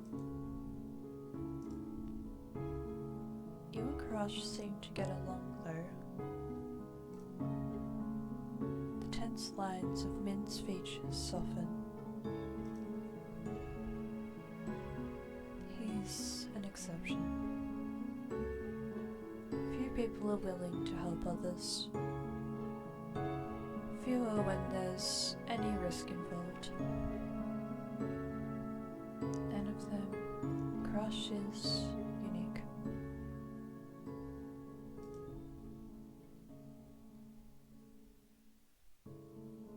I have a feeling that Min doesn't smile often, but the curve of their lips, however slight, is unmistakable.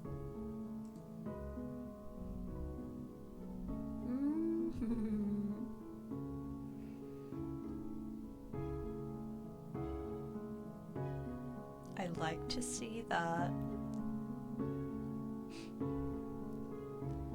They catch themselves, their expression closing off with a near audible snap. He's not the worst.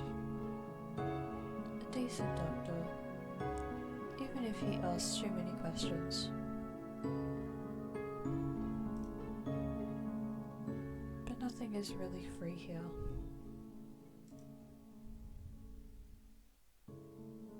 He didn't take any payment from me.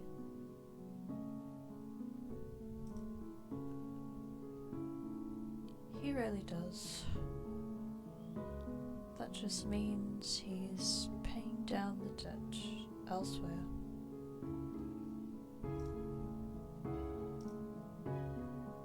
How did you meet Veer?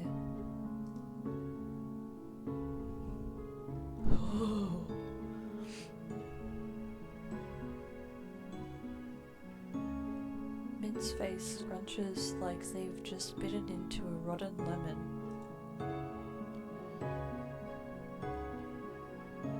That perverse fleabag jumped me during fogfall, so I stabbed him and left him in the gutter where he belongs. My heart thuds hard in my chest. The voice is icy with disgust. The night air feels warm by comparison. It's only a shame it didn't stick. I suppose I'll just have to keep trying.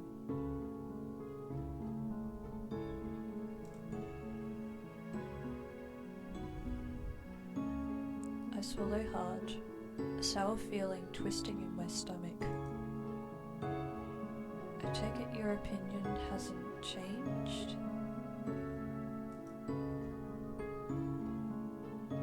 My voice comes out a little shakier than I would like. Oh. They glance at me, and a flicker of something. Guilt? Flashes across their expression before it's buried by irritation.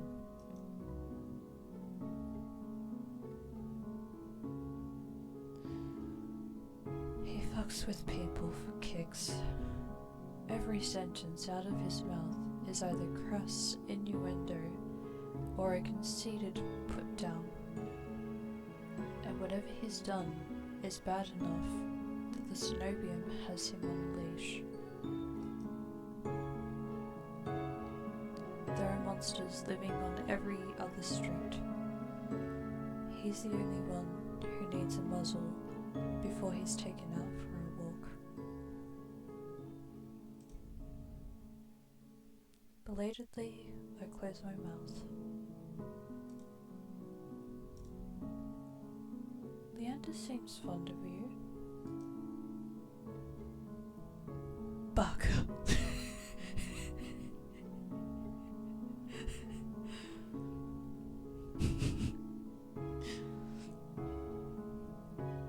He's an idiot.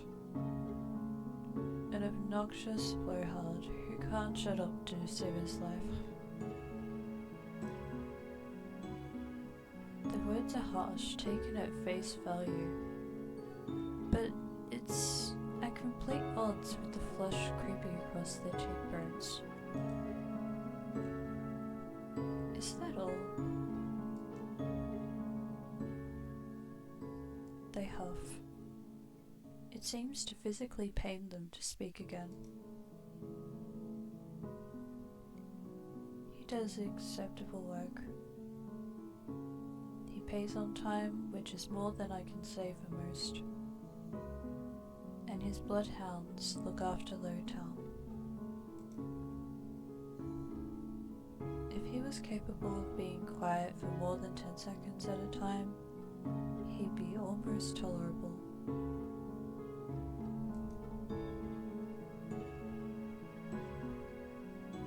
Their tone grows almost fond,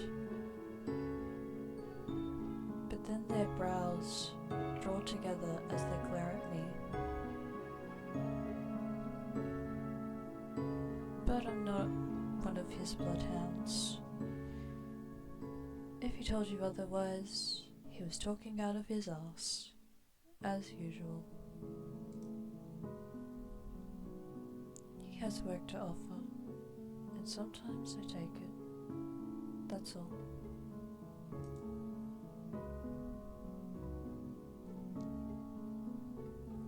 Somehow I doubt that, but Min seems disinclined to say more.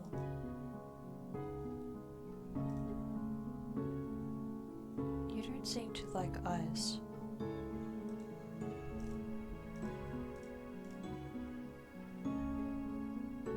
I don't like anyone, but especially not that bloodthirsty gangster.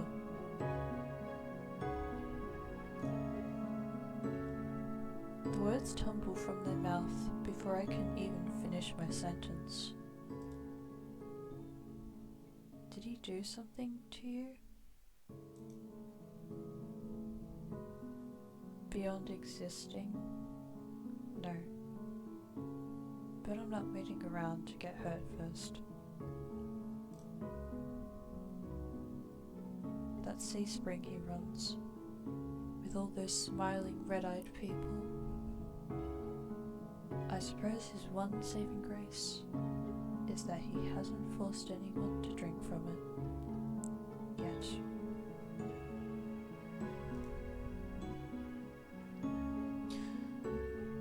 Monsters like him don't know or care about what they have. It makes me sick. The voice echoes down the empty street, startling me. I blink, staring at them.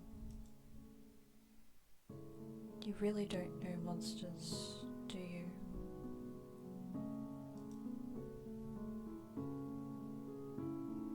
Min fixes me with a flat gaze, their pale eyes like chips of ice. Every monster forced their way out of the shroud and into this world for some reason. I may not know Aya's reason, but to the vast majority of monsters, humans are food, playthings, or beneath notice.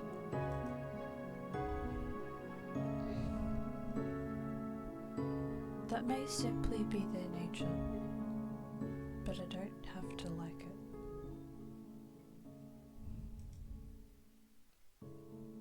And I'm not going to risk my life in the hopes that any one of them is different.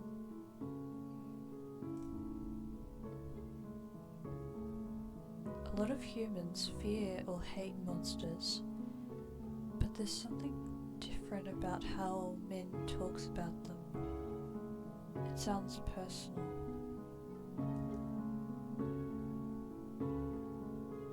If you're going to keep asking questions, ask about something else.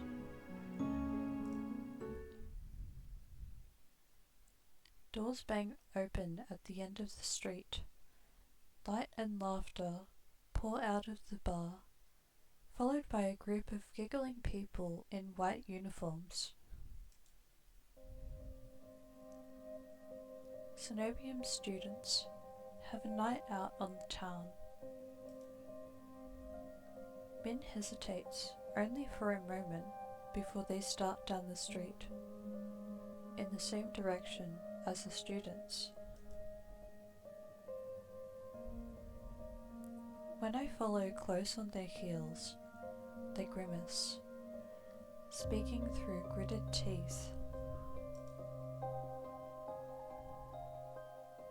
Why are you still following me? When I ask them about fear, I notice something odd. Beside their vehement dislike of him, while Min didn't exactly sound enthusiastic about the cenobium, they were the first to speak of it with anything besides open animosity.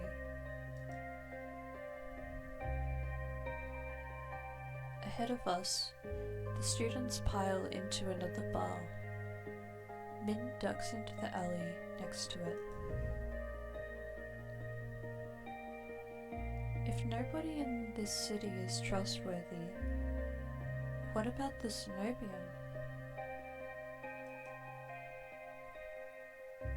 The line of their narrow shoulders abruptly tenses. They lift their chin, giving me a wary look.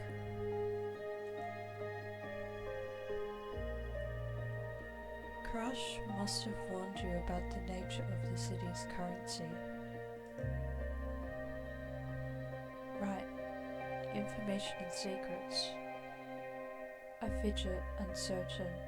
I don't trust men's unpredictable moods, or all the things they're clearly not saying.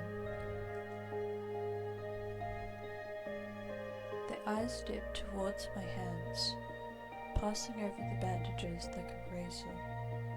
The pressure light, but full of keen-edged possibility. I shiver, hastily shoving my hands into my pockets. They frown, but their gaze drifts away from me to the window of the bar next to us.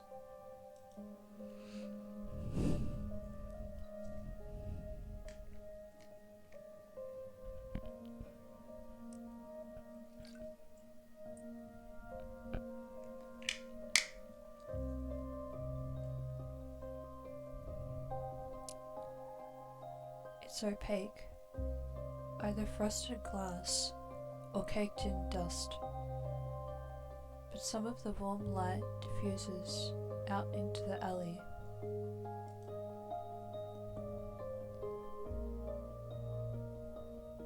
The Cenobium is a place of learning. If someone has questions that can't be answered anywhere else, the Cenobium might have the solution. Or at least, that's how it was, once upon a time.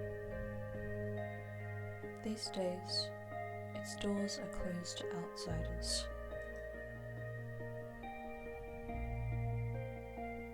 That's about what I expected, after how I was practically shooed off earlier.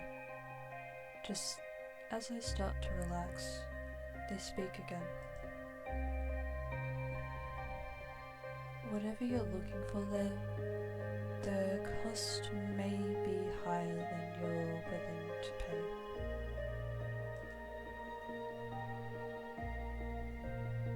The sheer hypocrisy of their words ticks me off.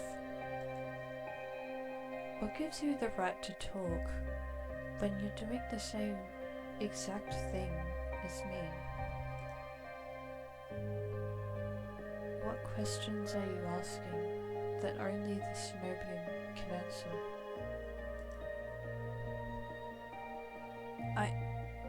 That's personal. So there is something Min's looking for at the Cenobium. I suppose that makes two of us. If they're following groups of Cenobium students around, they must not be having much luck either. Everyone else seems to fear or hate the Cenobium, but you don't. They flinch, spurred onward by curiosity and my lingering annoyance. I press forward. You must know something about them. Something you haven't told Leander or Karash.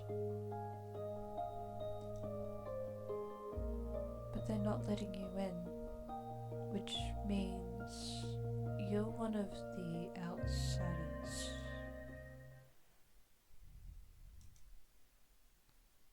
In the space between one breath and the next, Min closes the distance between us. Slender fingers grip the front of my shirt, and they slam me against the ball with shocking strength.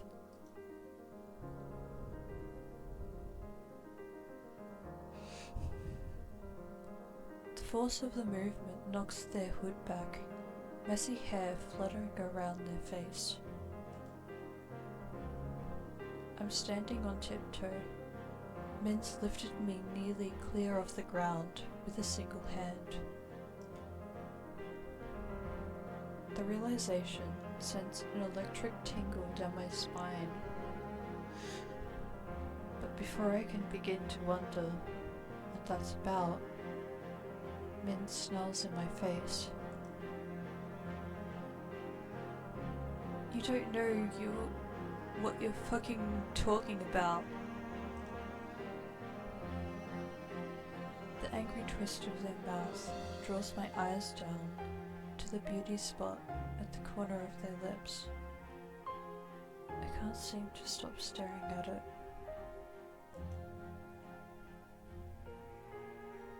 It's incongruously delicate compared to the fire in their gaze, the steel-boned strength in their grip. But then, so is the rest of them.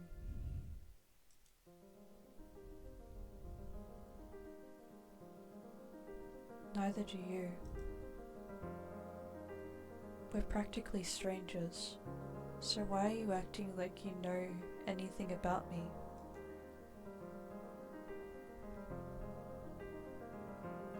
Your line of questioning isn't exactly subtle, and it's not hard to guess that this has something to do with your hands. You think you can use me to get into the Cenobium? Don't be naive.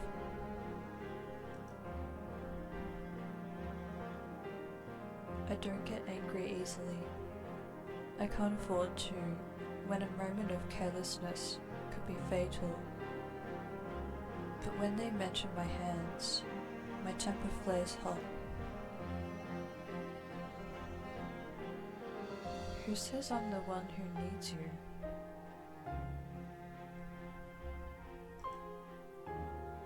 Realization strikes me like a thunderclap. You're not getting anywhere by yourself either, are you? But you can't make yourself ask for help.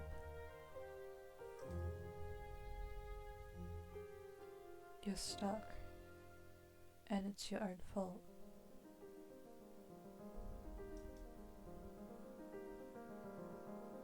I brace myself, expecting Min to snap at me again.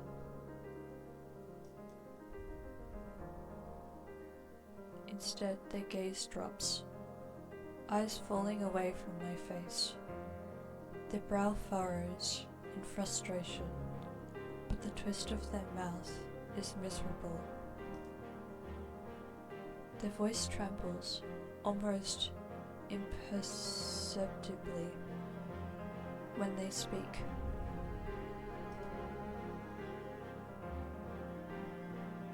I know. The city only cares about what you can give, or what it can take from you. Information, power, connections.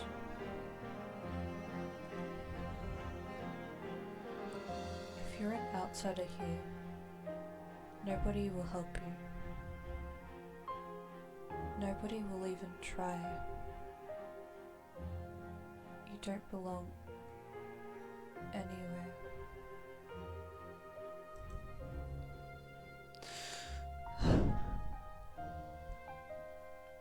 My heart thuds in my chest for an entirely different reason now. They seem suddenly very small. Alone, like me. Min.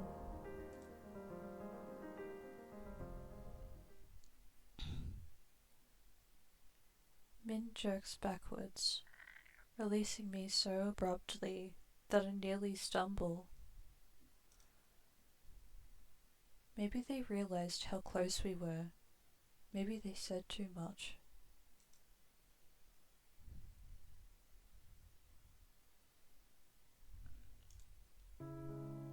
Determined not to let this go, I press forward.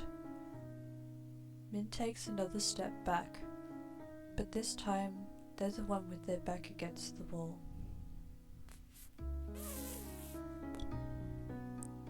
Look, we both want something from the Cenobium, right? But neither of us are going to get anywhere on our own.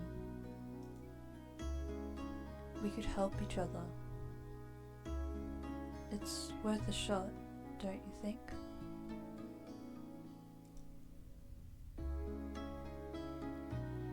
Min sighs.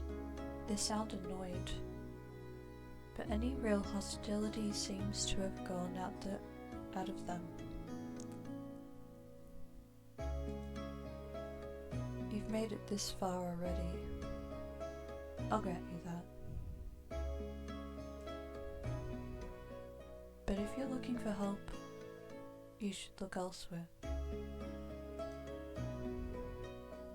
If you stay too close to me, you'll get hurt.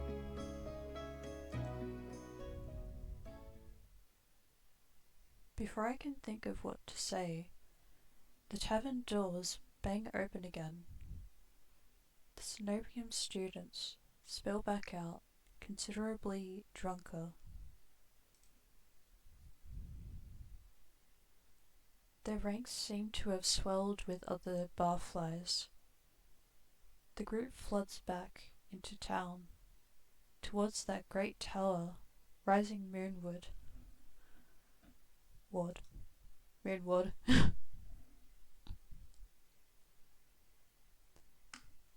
As I'm distracted by the commotion, Min slips away from me, drawing their hood up. I catch their eyes just for a moment, then they're gone, vanishing into the crowd.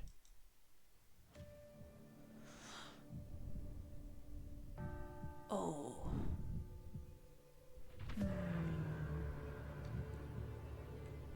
I see. Save that one too.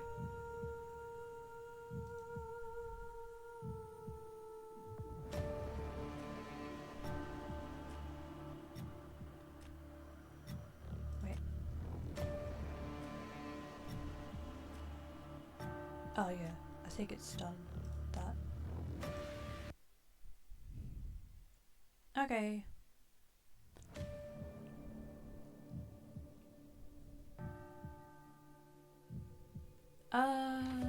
Well, I am going to have a little break.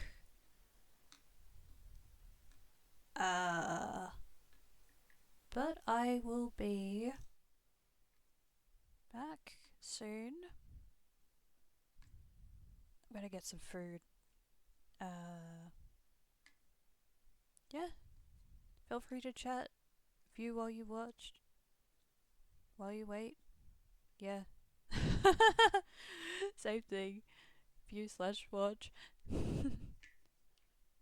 While you wait for me to have my food. To have dinner.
have returned.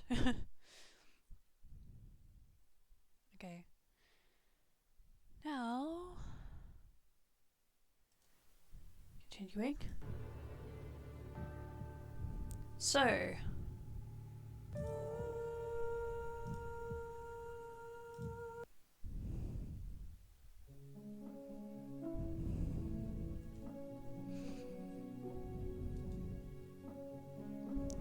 there's only 2 left.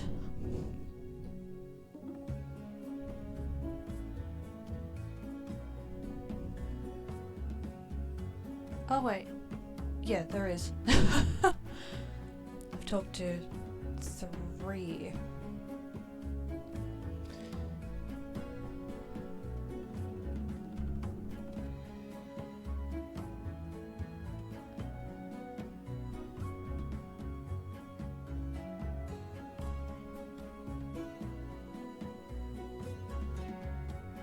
Oh, yeah. I just realised I think I actually met Leander before Min, but I couldn't resist, just... yeah. I like all the characters, but I think because Min and I are pretty similar in some ways, I just chose him. But yeah, no, Leander.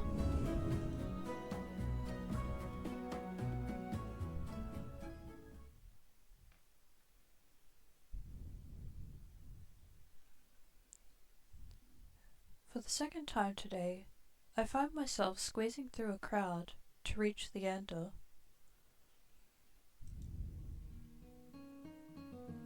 As soon as he sees me, his easy smile fades.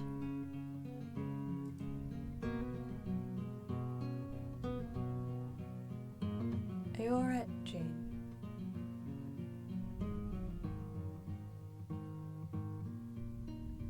Wait. Okay. I'm not used to someone looking at me with such earnest concern.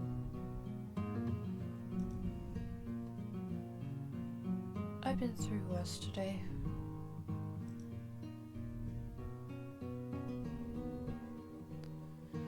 From the sounds of it, you've had quite the day. How are you holding up?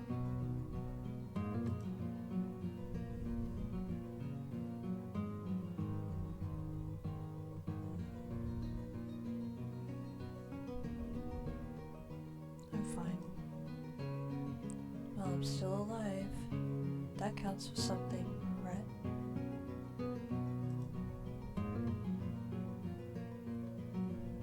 Iridi is not an easy place to live in, but you get used to it eventually. Let's hope so. Leander signals for the bartender. I'm parched. Do you want anything?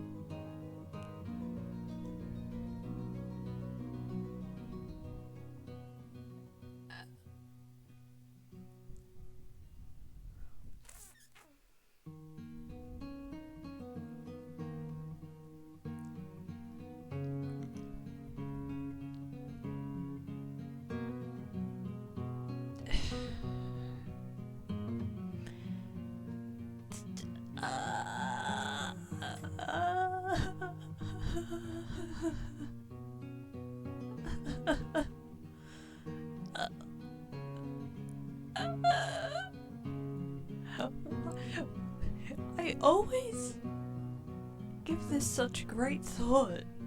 I'm just like...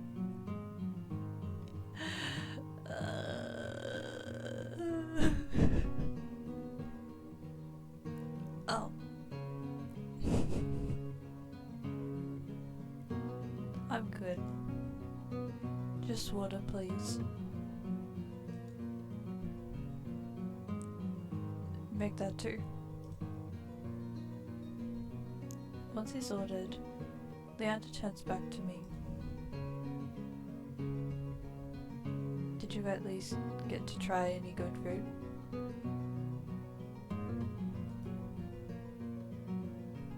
I had these fried dough sticks from a vendor near here. As soon as I began describing my meal, his eyes brightened with recognition. The long lads from Winstall got to try them with porridge. There's another stall about a block away with these rosewater rice flour cakes. Take one bite and you think you've been transported to some high-town patisserie. Then BAM! You open your eyes and it's the same trash-lined street as always.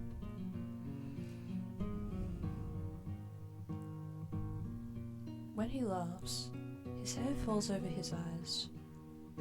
He shakes his head and pushes it back. I'll show you sometime. If you've decided to stick around Low Town, that is.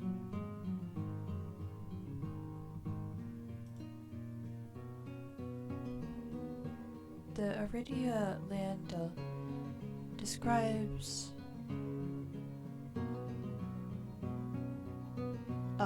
the Iridia Leander describes is far different from the one I've experienced. But if you live anywhere long enough, I suppose it becomes home.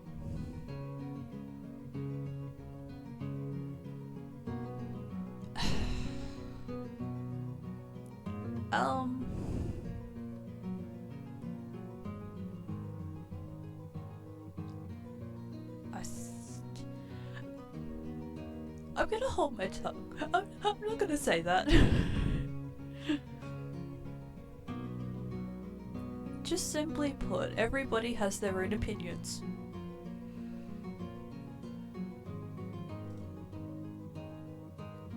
Some like him, some don't. And yet I said that. It seems like I'll be here for a while. Maybe I'll take you up on that.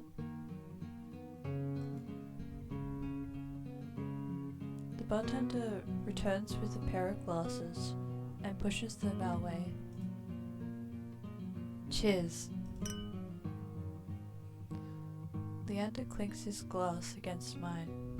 The ice-cold water goes down easy. It was surprising finding out that you all will know each other. I didn't think Iridia would be so small. Do you know how many times I've tried to get them all in one place? It's impossible. Like trying to herd a bunch of soulless. I take it you know them well? Depends. Was there anyone you're curious about in particular?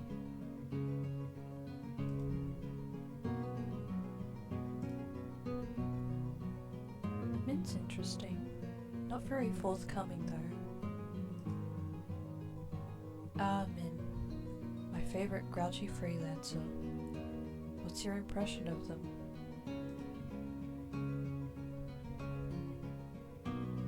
They seem lonely. I get the feeling they could use a friend. I think Min prefers to be alone.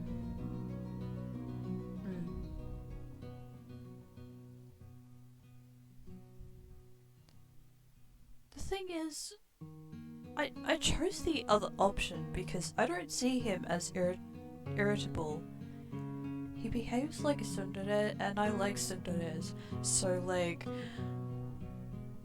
The thing is, I understand why people are going to be acting less friendly. So, I don't blame you. I can imagine. I understand men.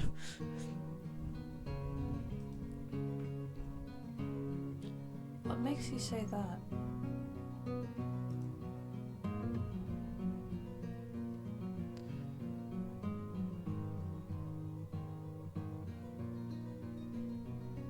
I've known them since they arrived to Iridia, and they've turned down every attempt I've made.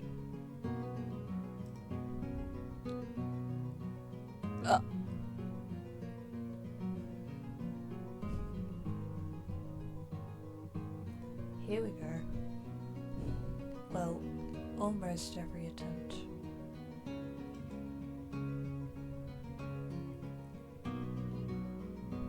He trails off to take a deep swig of his drink. Anyway, I'm just saying, if Min wanted to be your friend, you'd know.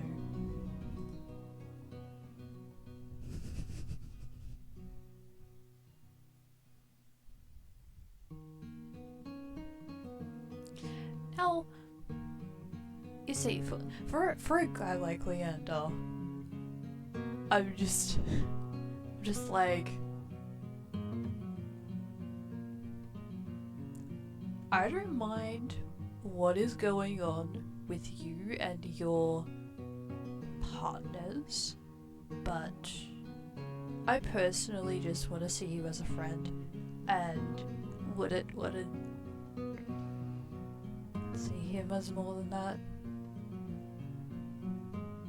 Yeah. I just, you know, I gotta say it because, like, it was talked about earlier. It was talked about earlier in the game. I'm not exactly gonna shy away from talking about that, but I'm also thinking, I'll try to respect it too. Yeah. In fact, I do respect it because, like, if it's true, then love is love.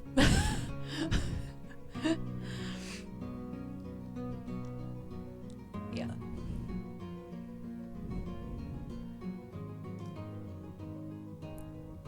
Do you and Karash work together? Occasionally. Did the mysterious, competent doctor catch your eye?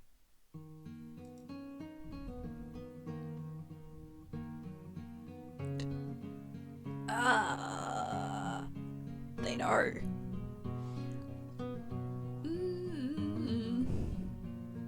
Oh.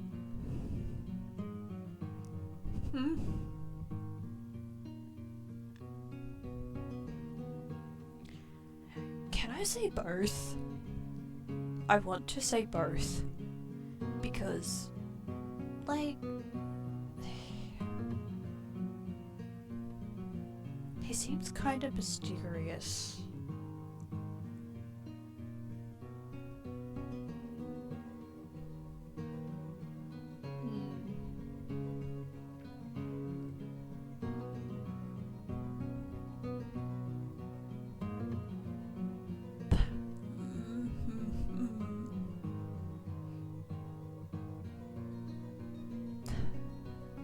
Okay.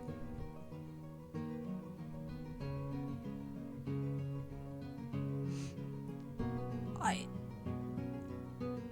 feel like it would put me in a better position if I was to say he seems like a good person.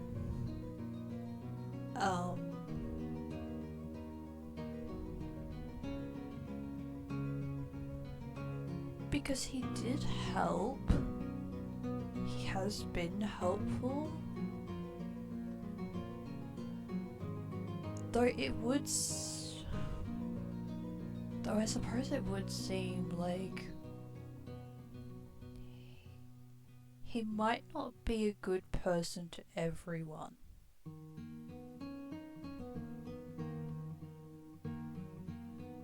But, though he's still... You know what? I'm gonna choose the first one because he seems to be showing a little more good than coldness. He seems like a good person, though it's hard to believe anyone's a good person these days. That's Garage. He works hard to serve the people of Lowtown. He's a miracle worker, even if his bedside manner could use some work.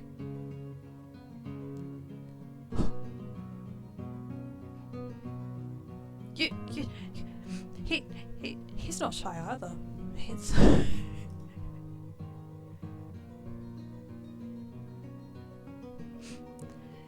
Do you think he might be able to cure my curse? Good question.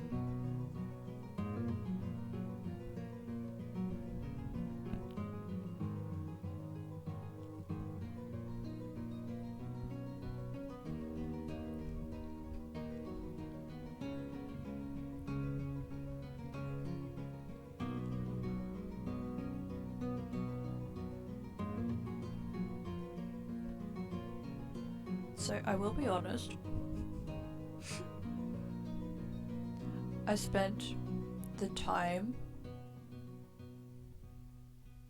break time of making food,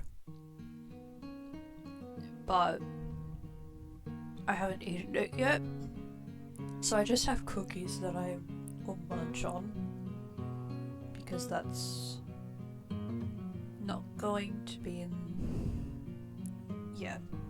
it's not going to interrupt quite as much.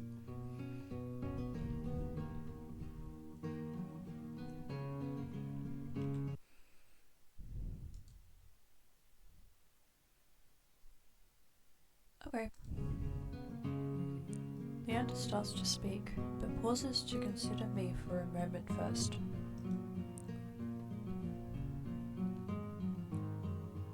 Karash is good, but he's only a doctor. Besides, unless you're actively dying, he'll make you wait in line all day like everyone else.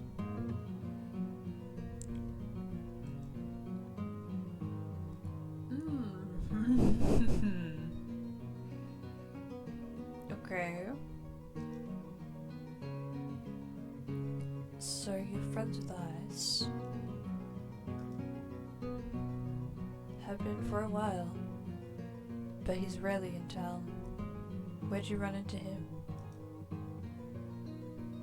The Sea Spring. Leander chokes on his drink. He coughs violently into his fist before giving me a surprised look. You went all the way out there. How'd he treat you?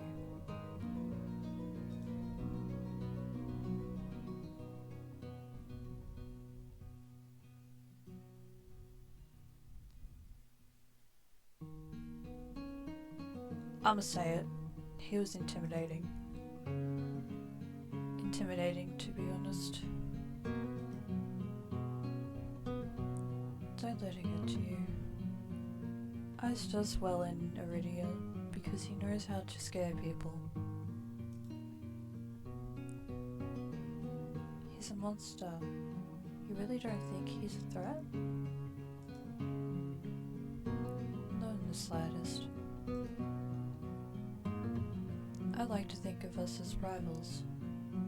We like to keep each other on our toes, you know. What is with that What's with... Wait, no. That's a different expression, right?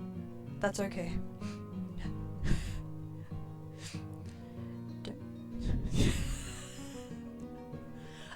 I got a little bit distracted for a moment there. being rivals with a monster is a bad idea. If he wanted to disembowel you, it'd be easy. No, it's not that serious. Sure, Ice likes to toe lines on purpose. But he's not such a bad guy when you get to know him.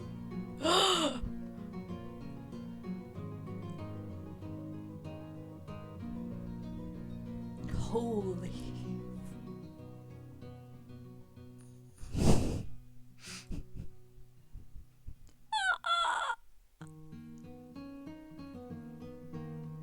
I agree.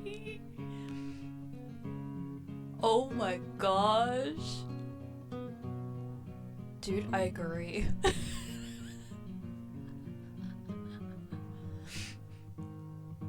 The reaction and his response.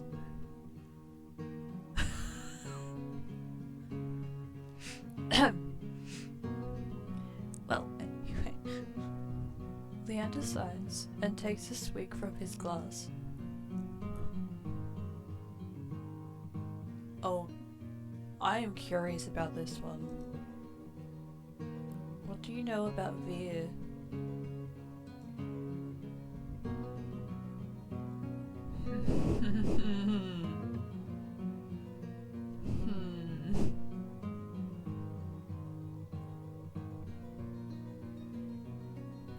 Leander shakes his head slowly, his expression grave.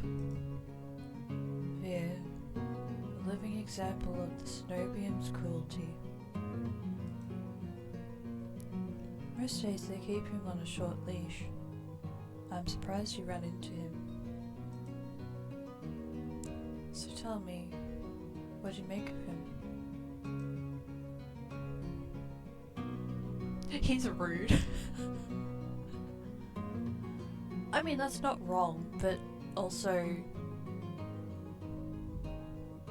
I suppose he's trying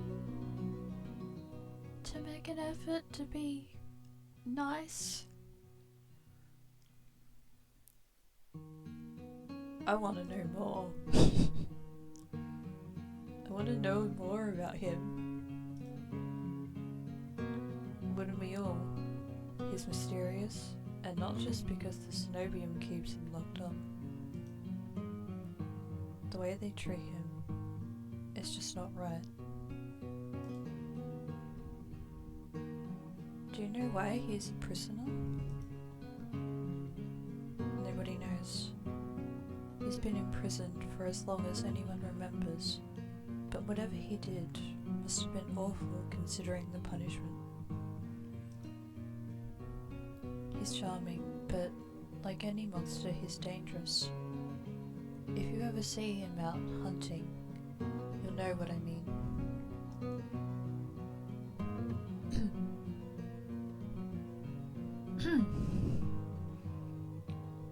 Excuse me.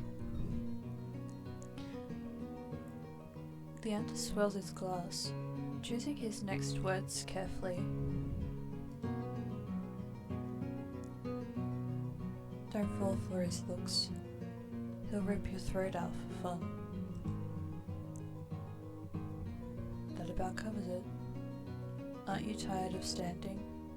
Let's find you somewhere to sit.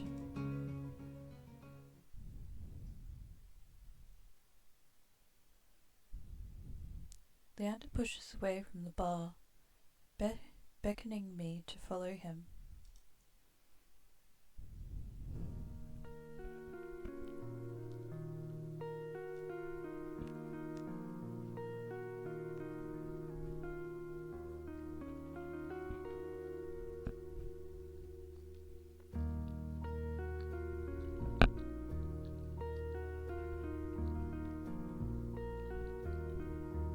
I'm just munching again on the cookie. And a sip.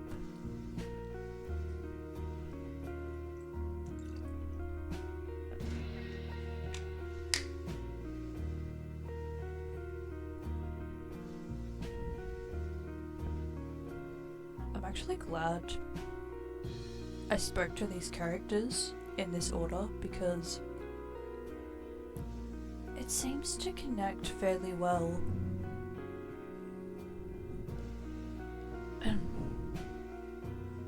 He leads me to a small booth hidden in a nook of the bar.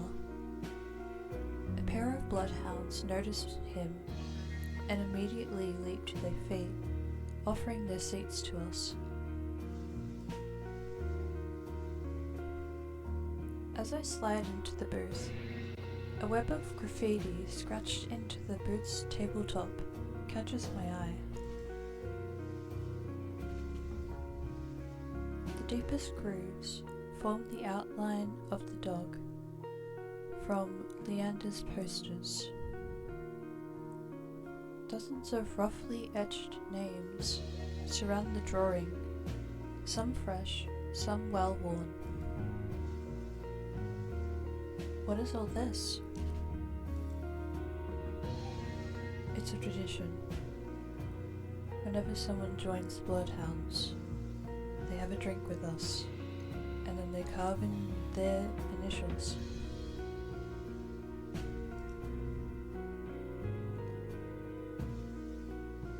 The barkeeper must love that.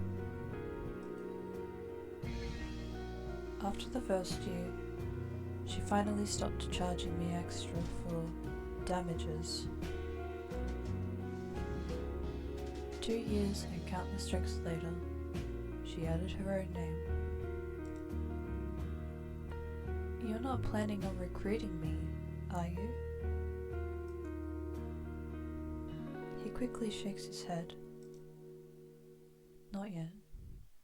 You need time to think about your own path. Do you know what you're going to try next? The question gives me pause.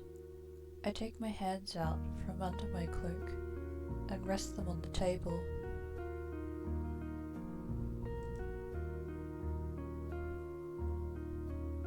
Do you think you can help me? Of course. We can find answers together.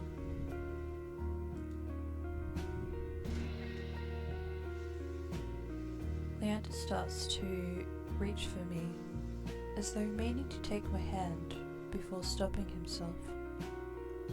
His eyes flicker to mine. I won't fail, Eugene. And if you ever need a taste of normalcy, I'll always be here for you. My chest tightens at the memory of touching him. Even now? Leander swallows. The table groans under his elbows as he leans forward.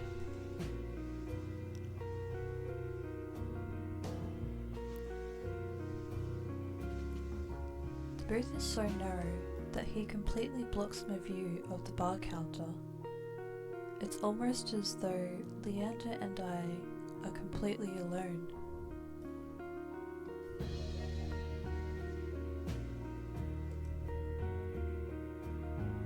If that's what you want.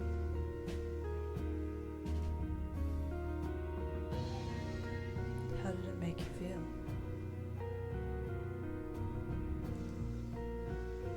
It was warm? Exciting?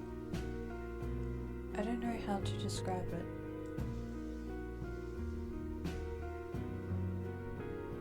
Leander rests his right hand on the table. He looks at me, smiling when I place my hand in his. Slowly he begins unwinding the bandages, stopping every so often to glance at me.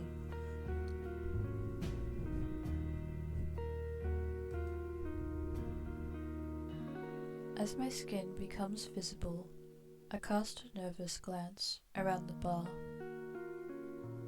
But as far as I can see, no one is paying us any attention. Leander squeezes my hand gently. No one will notice.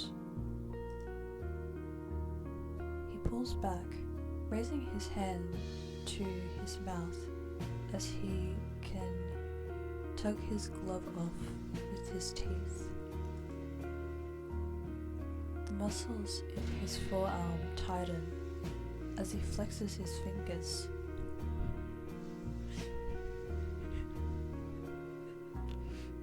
Oh my gosh.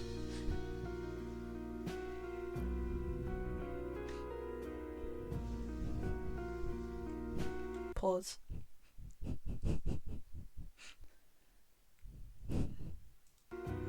Okay, continue.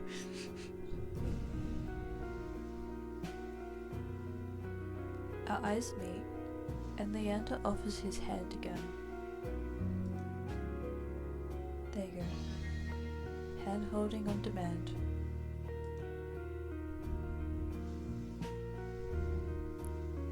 A lump forms in my throat. I'm certain Leander sees it in my face, the flicker of desperation.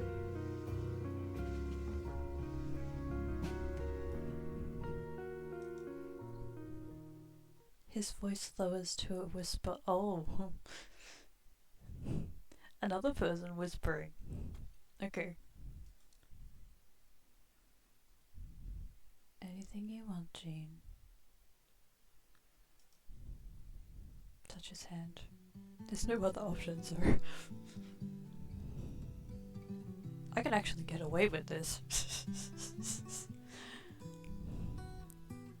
I reach out, allowing the tips of my fingers to glide along the lines of his palm.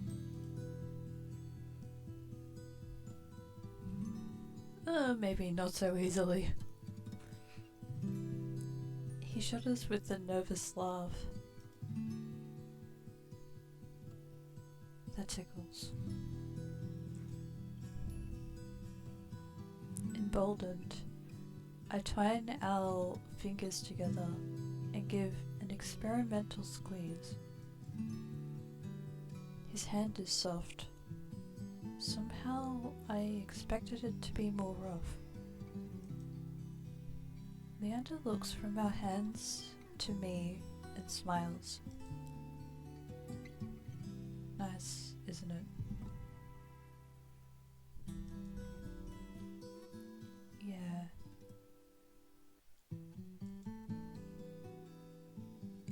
I've done this once already, but it still makes me lightheaded. I'm not sure if I'll ever get used to this. And yet, I want to be even closer. Oh! I could hear my heart beating. My heart hammers, filling my ears with a pulse that grows unbearably loud until I pull my hand back. Are you alright? I can barely hear his words over my pounding heart, but I manage to nod. Yeah, I'm fine. Sorry, I think I'm just getting a little dizzy. He gives me a gentle smile, eyes crinkling at the edges. You've had a long day. You deserve some rest. Luckily, your room is just upstairs. Want me to walk you back? There it goes again.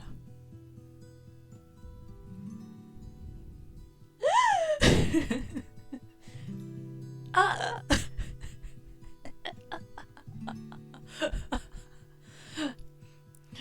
No, my heart isn't even beating like that. No. It's not as abrupt as that. It's just like, yeah, it's steady. I'm the narrator, not the MC. Oh wait, no, I am the MC. I'm the MC and the Narrator. I shake my head and begin wrapping my hand back up. With each deep breath, my head feels more clear. I'm fine, but thanks for, well, everything. Remember what I told you. If you ever need a break from the chaos of the city, I'll be here for you. When I rise, Leander gives me one last smile. Good night, Jean. Night.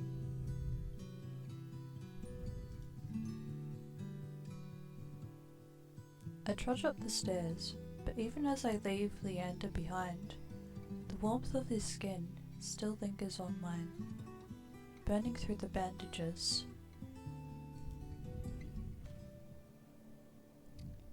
Oh.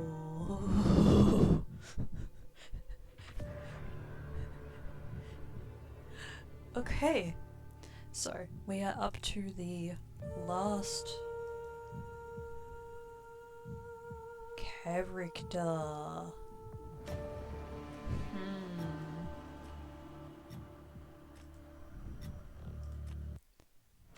Who?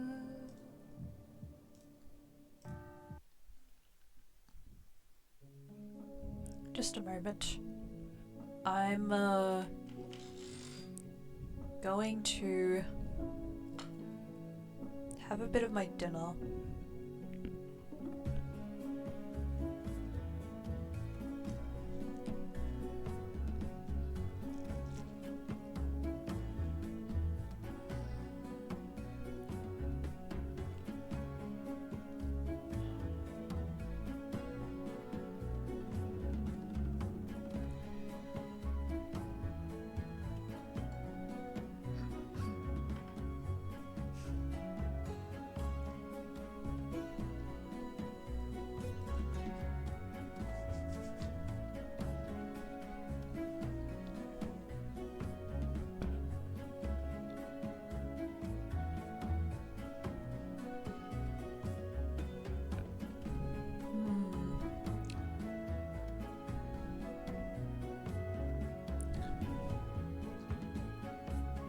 I wonder how this one is gonna go.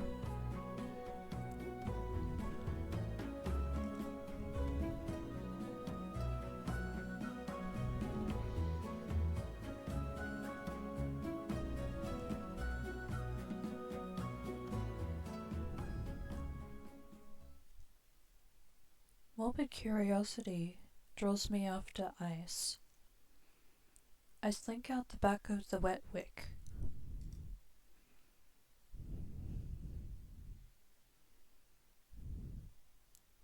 The alley is dead silent.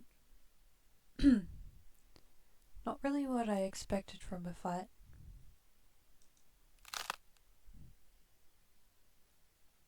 Oh yeah, now I remember.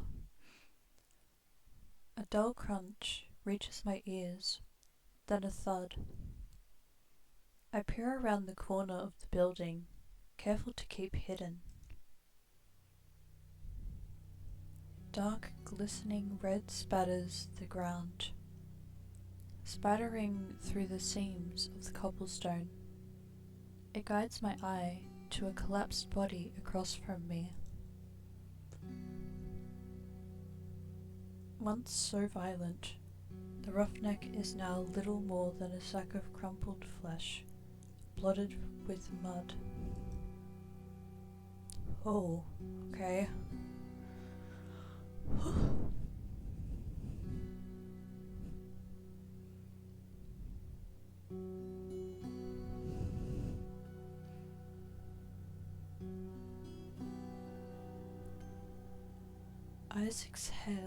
Eyes exhales. His breath misting against the cold air. Blood flexes muscles. Blood flecks his knuckles as he looms over the motion. I'm fine. I'm fine. I'm fine.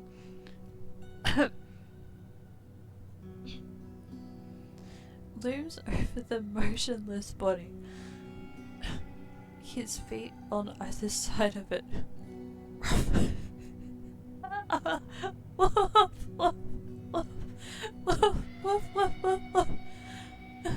I'm saying, I'm moving so I can just just calm down a little bit.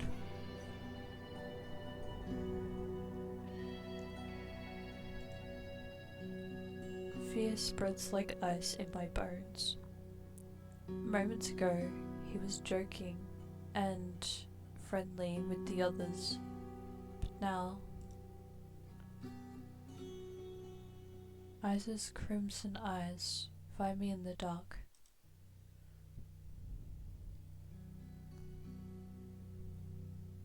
Not running, Sparrow.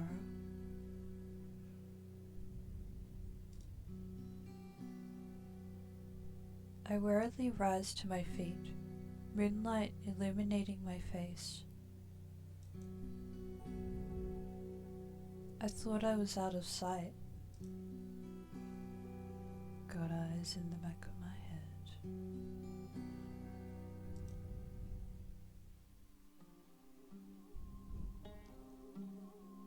Ice steps off the roughneck.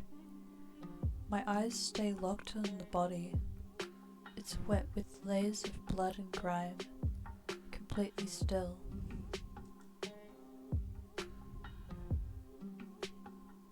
He's alive. Are you sure? Calling me a killer? Or a liar?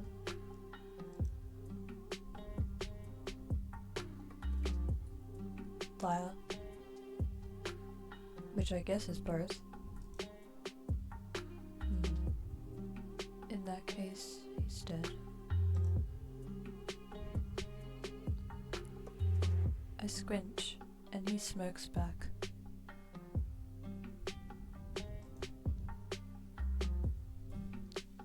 Don't believe me. To be honest, it's hard to believe anything coming out of your mouth. I'm a liar, after all.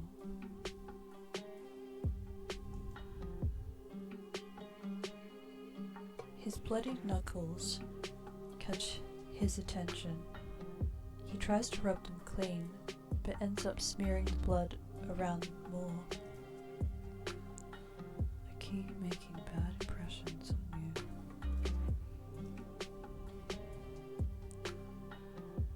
I didn't know you cared about my opinion. Just prefer you to piss yourself when we talk.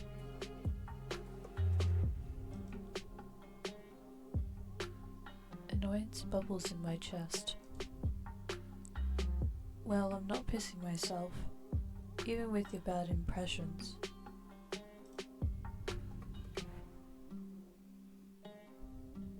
Like the first time we met, Ice chips away at my fear, replacing it with irritation instead. Ice kneels beside the roughneck and frisks him. I can't help but wonder if the crime was worth the punishment, but I hold my tongue. Deftly, Ice's hands search through the roughneck's pockets. It doesn't take him long to find his prize, a cigarette and a matchbox. He strikes a match. Sparks light up his angular features with a golden glow. It's distracting for a moment, but my gaze inevitably drops back to the muddy body. You're just gonna leave him there? Ice draws deep from the cigarette.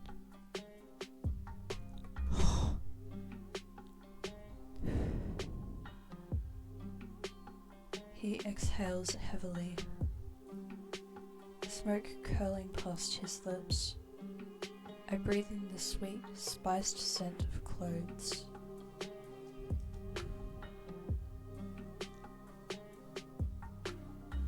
As his tension melts away, he looks at me with cool, lidded eyes. Should I give him a blanket?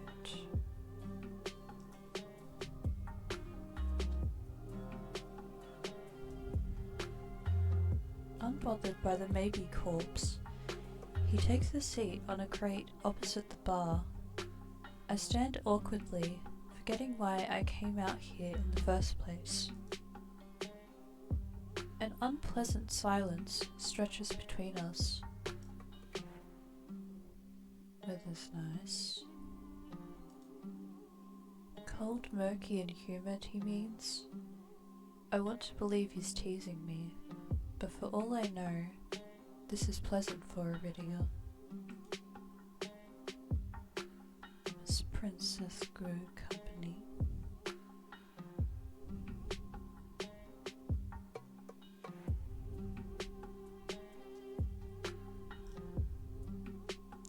Who? He takes another long drag. His metal rings catch the light of the cigarette in a flash of red. The Solace who escorted you back. You named it Princess? Jealous.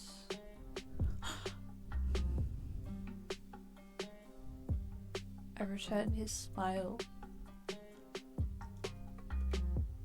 You have no idea. I think your nickname's more fitting.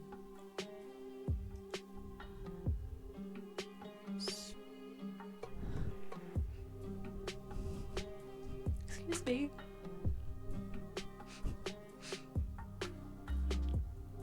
Sparrow? Not sure where Ice got it from.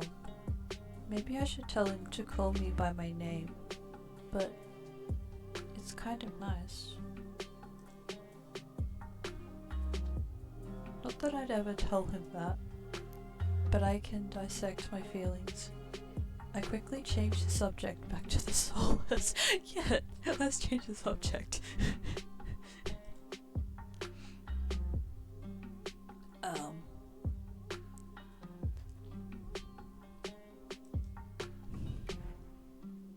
Surprised it didn't kill me. I'm surprised I survived. Half expected it to maul me with my back turned. She's well trained. Food motivated type. Won't bite unless she's hungry.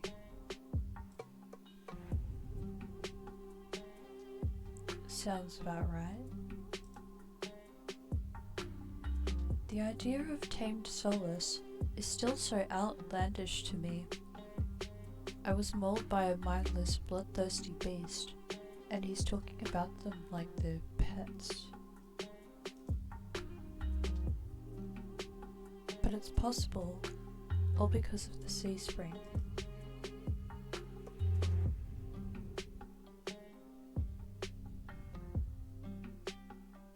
I need to get the answers he wouldn't give me before. I carefully take a seat beside him on the crate, contemplating my strategy. He doesn't seem to mind.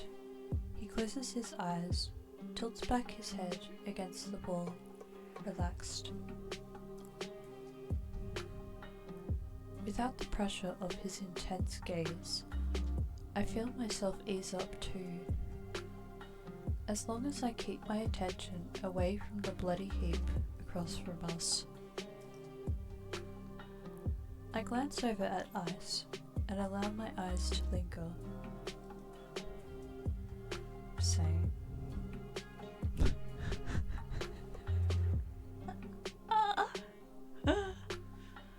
I mean, like,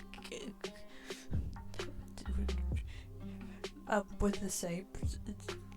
Yeah.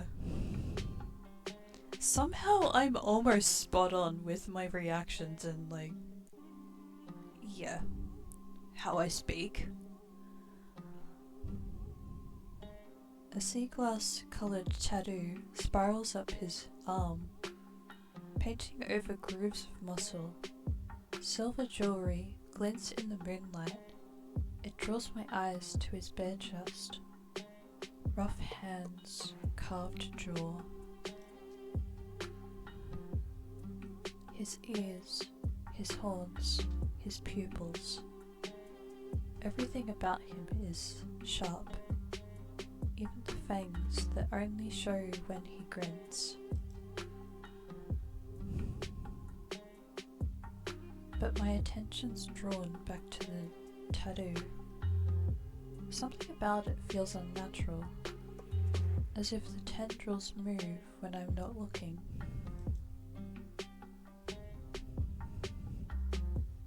What's your verdict? I whip my head in the opposite direction. What verdict? Got a long, good look. Are you impressed? Or do I need work? My face grows hot.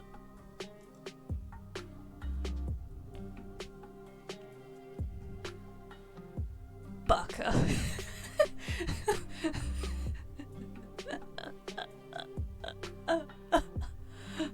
I just thought of that when I saw this. I'm not actually calling anyone Baka. I like these guys. They're decent men.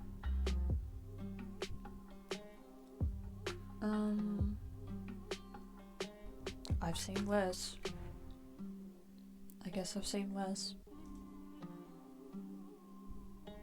He responds with a low chuckle, draped in smoke. Keep staring then.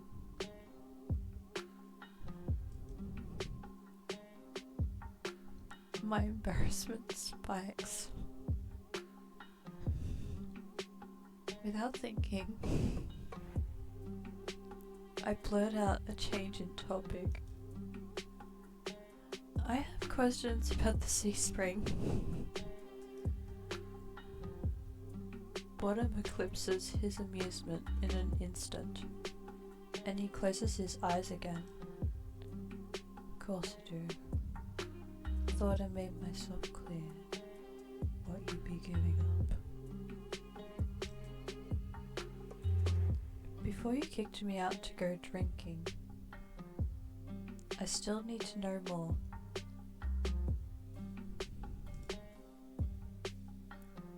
My turn for a question. It sounds more like an order than anything else.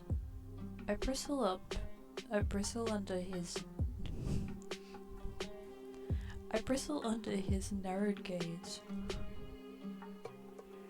Fine. He takes a long pull from his cigarette and lets the smoke trail slowly from his lips.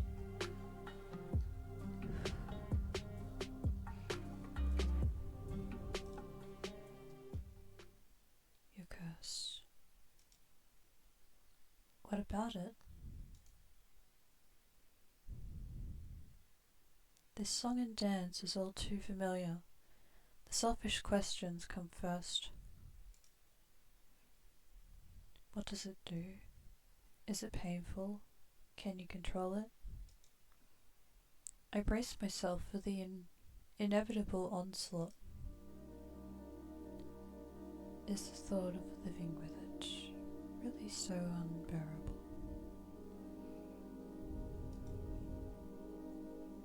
My dread dies with these words. No one has asked me that before. You've survived this long. Unless you're running out of time, I'd wonder if it's really worth the sacrifice.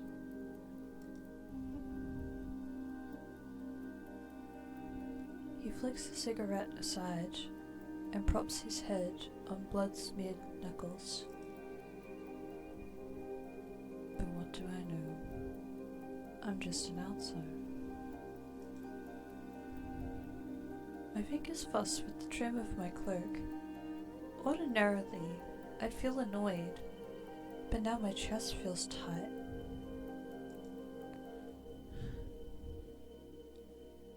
You could have sold me if you were less honest. You're a shit salesman. Thought I was a liar. I changed my mind. We lapse into silence again. This time it's surprisingly nice. The quiet, chilled air is a calming reprieve. Just gonna check again. Okay. Wow. All I hear is crickets. What a quiet stream it is. Meanwhile, everyone's just gonna be listening to my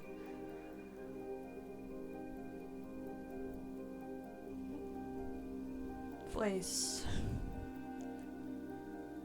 Yeah.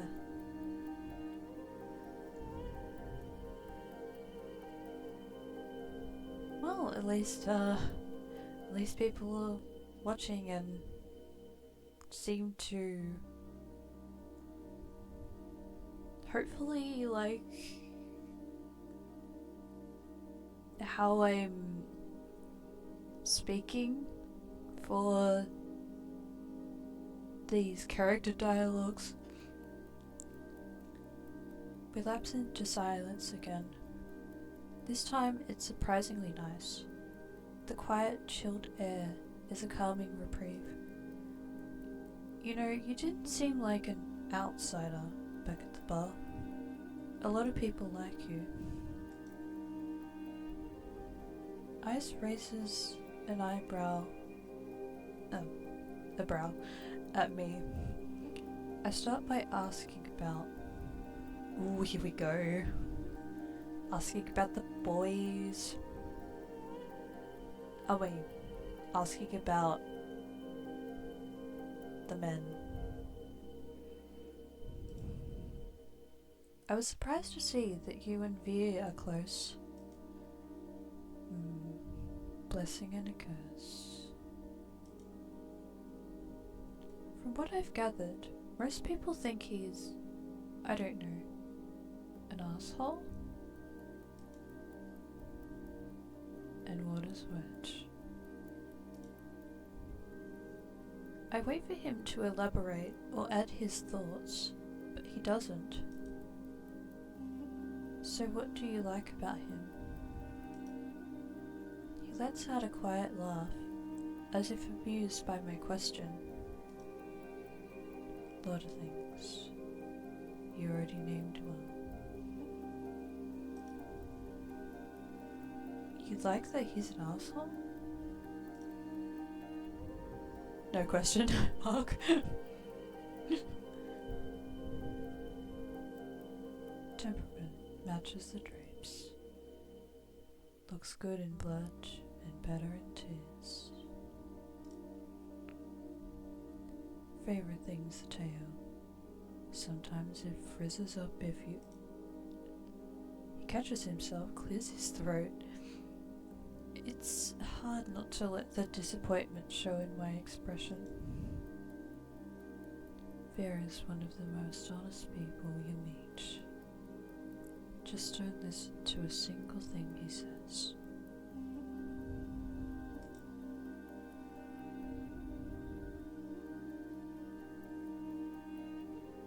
Those sound like complete opposites to me. You know, I understand what you are explaining here.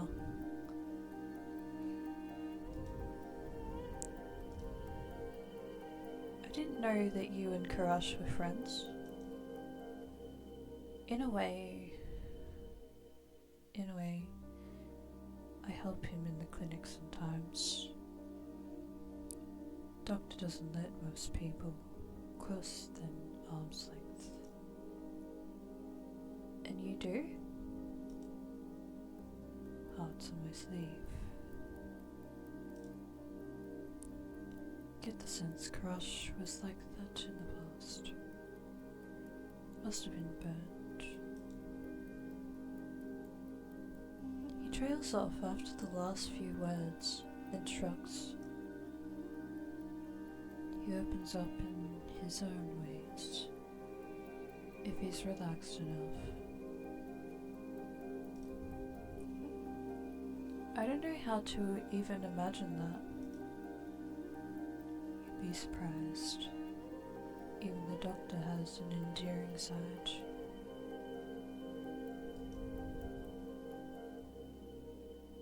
I can't decide what's more intriguing, the fact that Karash has an endearing side, or the idea that Ice has managed to coax it out of him. Tell me if you uncover any of his other secrets. I killed to know more.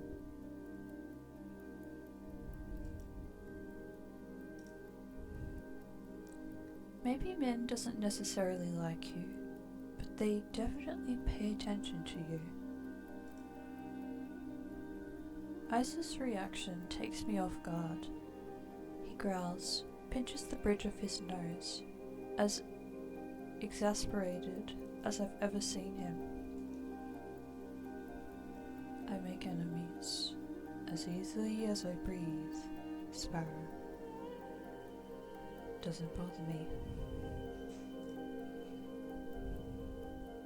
But that dove's got it out for me for no reason. Oh. I was just talking in between them. Maybe they're unsettled by the sea spring. It's not about that. Goes without saying that they've got some issues. Don't think they understand that you catch flies with honey than vinegar. Oh, honey has left a bad taste in my mouth in the past. It could be the same for them. At least you're capable of a conversation. Do me a favor and teach your doves some manners. Thought they'd lay off eventually if I don't bite. It hasn't happened yet. I briefly considered the possibility that Min wants to get bitten. I'm not about to propose that though. Ooh. Oh my gosh, we're almost done with the dialogue. Before the fate choice. You and Leander clearly get along well. You like Leander. Doesn't everyone? He's helped me a lot since I arrived in Iridia. He even got me a free room at the Wetwick. His charm has gotten him far. Before a leader, he sure likes it when others take control.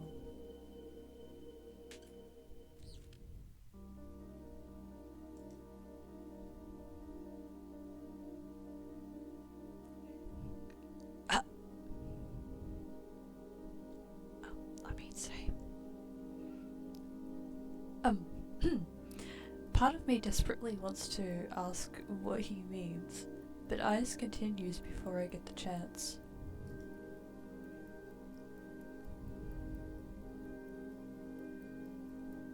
Surprised we get along. I thought you'd be at each other's throats instead of drinking buddies. His smile is easy, but there's a dangerous edge to it. Leander's done a good job for a human. Naturally, there come a time when his resolve is tested. Same could be said for anyone, in this plane or the next.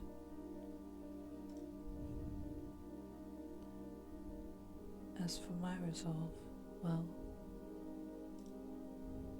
stick around in Iridio long enough and you find out. I nod slowly. I can't decide if it sounds like a promise or a threat. Got any more observations, Sparrow? My main point is that, speaking from experience, being an outsider usually means you don't have friends. I don't. I level him with a tired look. Fine, I'll confess. I have one friend. Don't say yourself.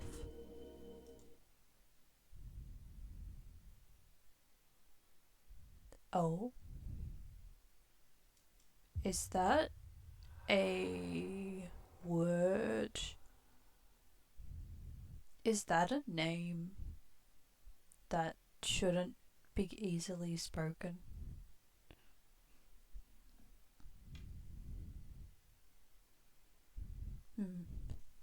As soon as he says the name, a thick wave of unease runs through me.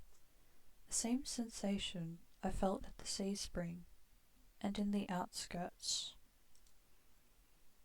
But as quickly as the sick feeling hits me, it dissipates, leaving me oddly numb against the prickling cold. Who's that? A friend. It lives in my head. Oh? Huh? It lives in your head. Ice taps his temple with a finger. Right here. Scared you off yet? That'd be the third bad impression I've made on you today. I'm stunned for a long moment, processing what he's just told me. Then I burst into a fit of laughter. You're serious? Ice grins wide enough to flash his fangs. Deadly.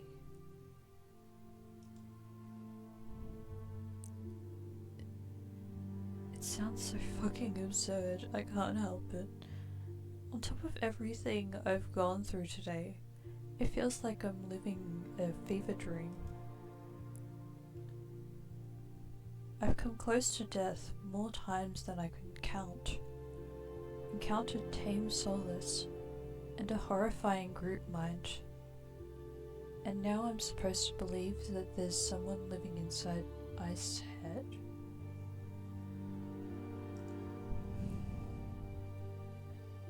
There are tears in my eyes by the time I rein myself in. Ice waits patiently, lips quirked in amusement. Sorry. It just sounds so ridiculous. The tension that wound my shoulders so tightly has melted away, and for the first time in a long time, I feel like I can breathe. I feel better.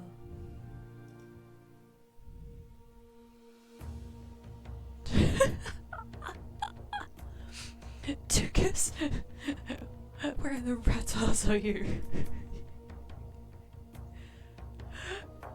Raucous, gruff shouts rise in the streets, echoed by the sound of heavy boots sloshing through mud.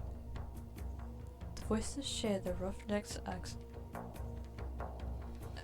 accent from the bar, the same roughneck who is still maybe dead and lying bloodied across from us. I nearly forgot about him. I shove to my feet as their voices get louder. They're closing in quick. Ice pulls me by the wrist out of the alley, away from beaming moonlight.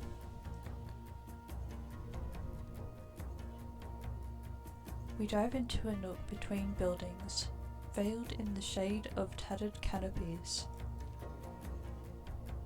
It's a tight fit. Oh no. Ice boxes me in against the wall. His body all but pressed against mine as he towers over me.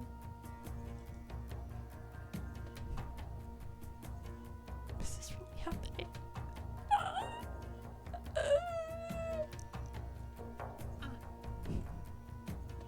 For the second time today, the heady scent of smoke envelops me, but this time cut with the metallic tinge of someone else's blood. Ice pitches his voice low. Quiet. My heart leaps into my throat.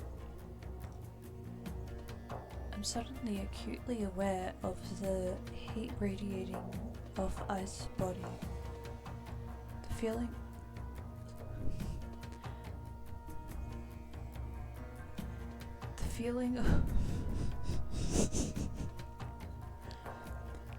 of his leg grazing my thigh, the closeness of his breath. Let's go to the next one. This is bad. I squirm against him and earn a burning crimson glare. Do you really have to? His hand covers my mouth, muffling my whispers. He shakes his head. Don't.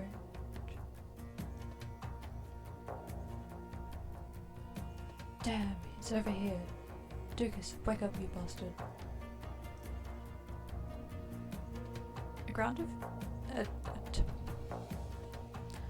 A group of individuals, all brandishing spiked weapons, fill the alley. They all wear violet sashes, some kind of uniform. I wish I could see what they're doing, but Ice's arm all but blocks my sight. My eyes trail up the teal markings. They coil around his arm, his bicep. They lead up to Ice's collarbone, to the cords hanging around his neck. Oh gosh. And to the smuggest smirk I've ever seen.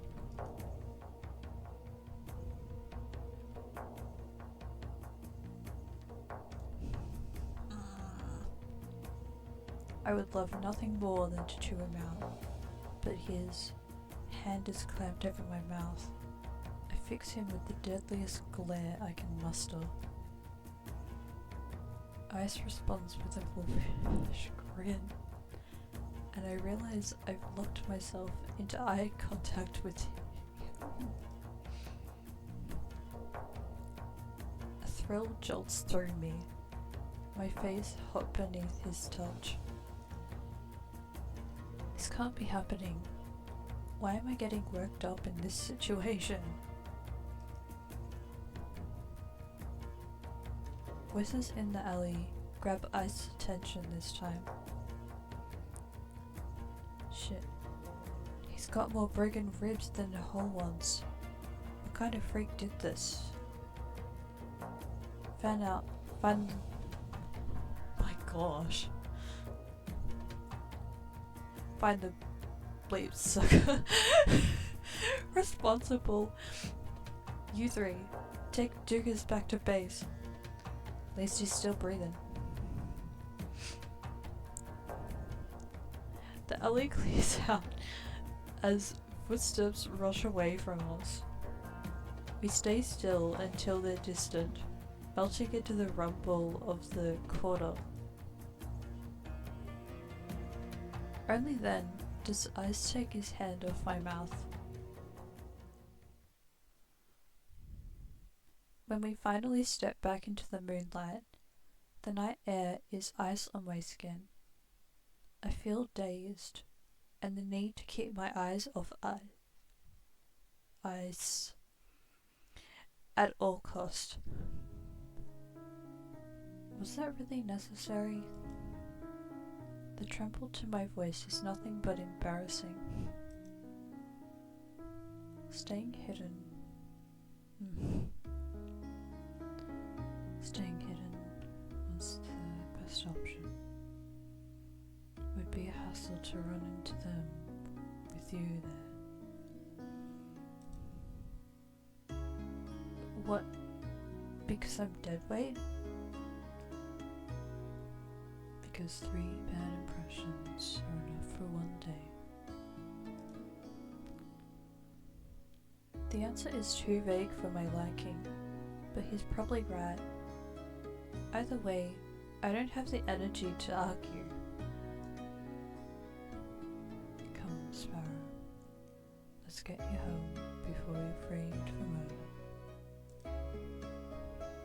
Very funny.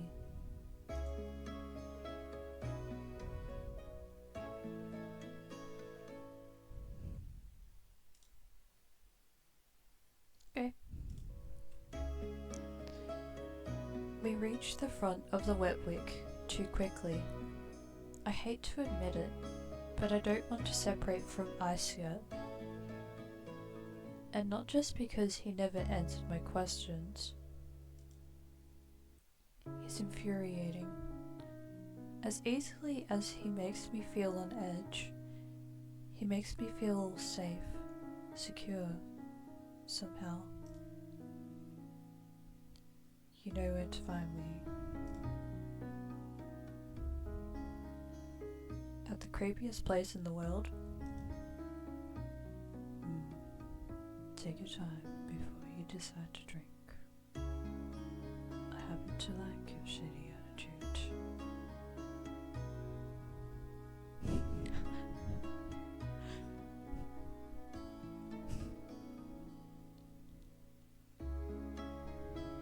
Ow.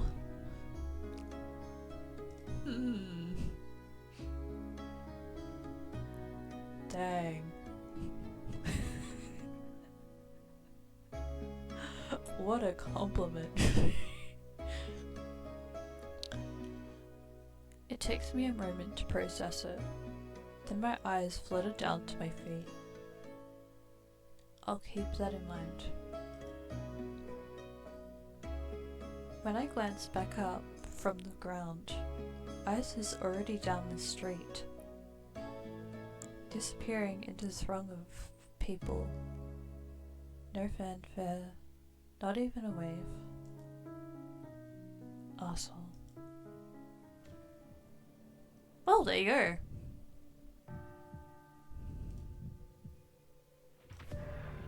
That is all of them. And I'm going to check on the stream quickly. Oh wow, 3 hours, 50 minutes. Wow.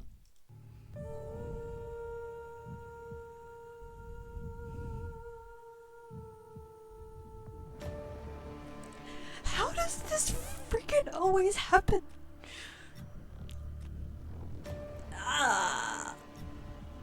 This always happens. I always start with, oh, you know, it's going to be this guy. This guy is the one I'm going to choose. And then I'm going to give some consideration. Like, possibly I might choose a different guy.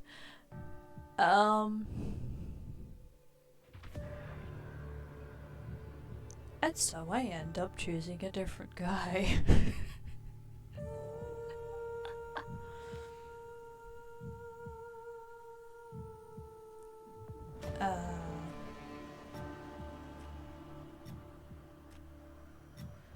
you know,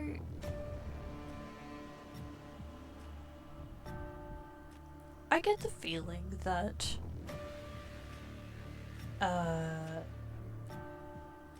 Crush would probably be the safe choice.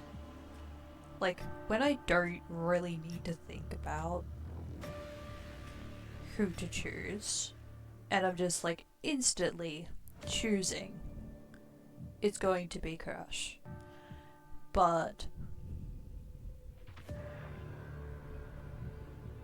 giving a little more consideration and like being a little more open to a character that's not just nice but can be weird at times.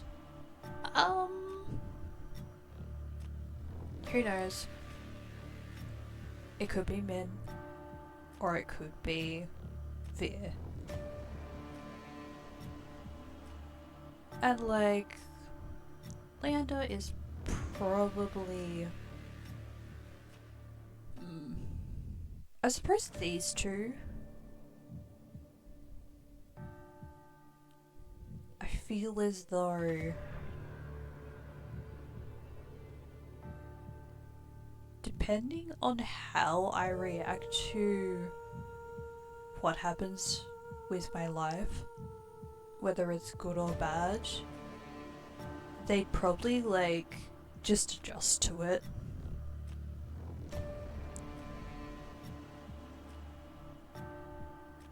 He might be a safe choice too.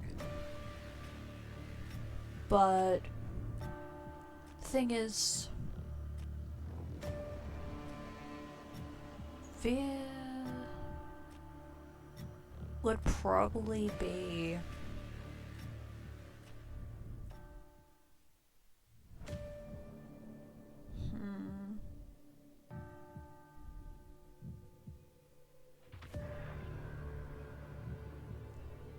I would probably need to put a lot of effort into that kind of relationship. So, surprisingly, I wouldn't choose him. Even though he's got these features.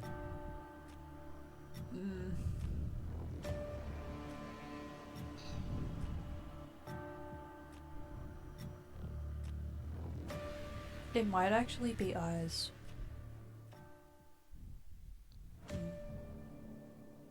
But there you go. I am going to finish there again. As it appears, this game, even though it's a free demo, even though it's like,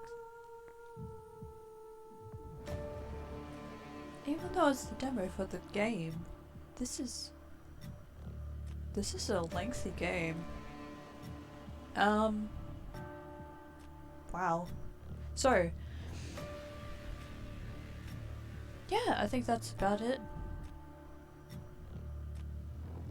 Thank you for watching.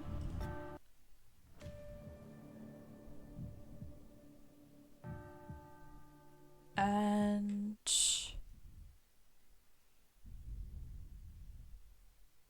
yeah. Also, I would like to say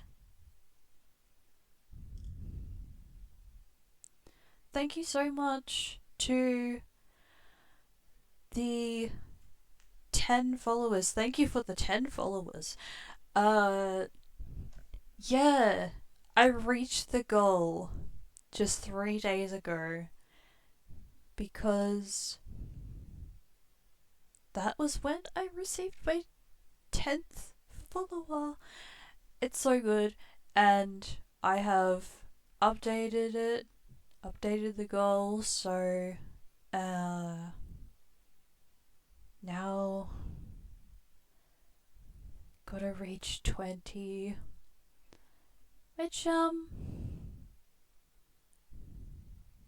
Yeah, I'm not quite sure what to say right now, but I may feel a little more inspired to talk about it later on. Uh, yeah. Well, thank you for stopping by, and take care. And I will see you around. Bye.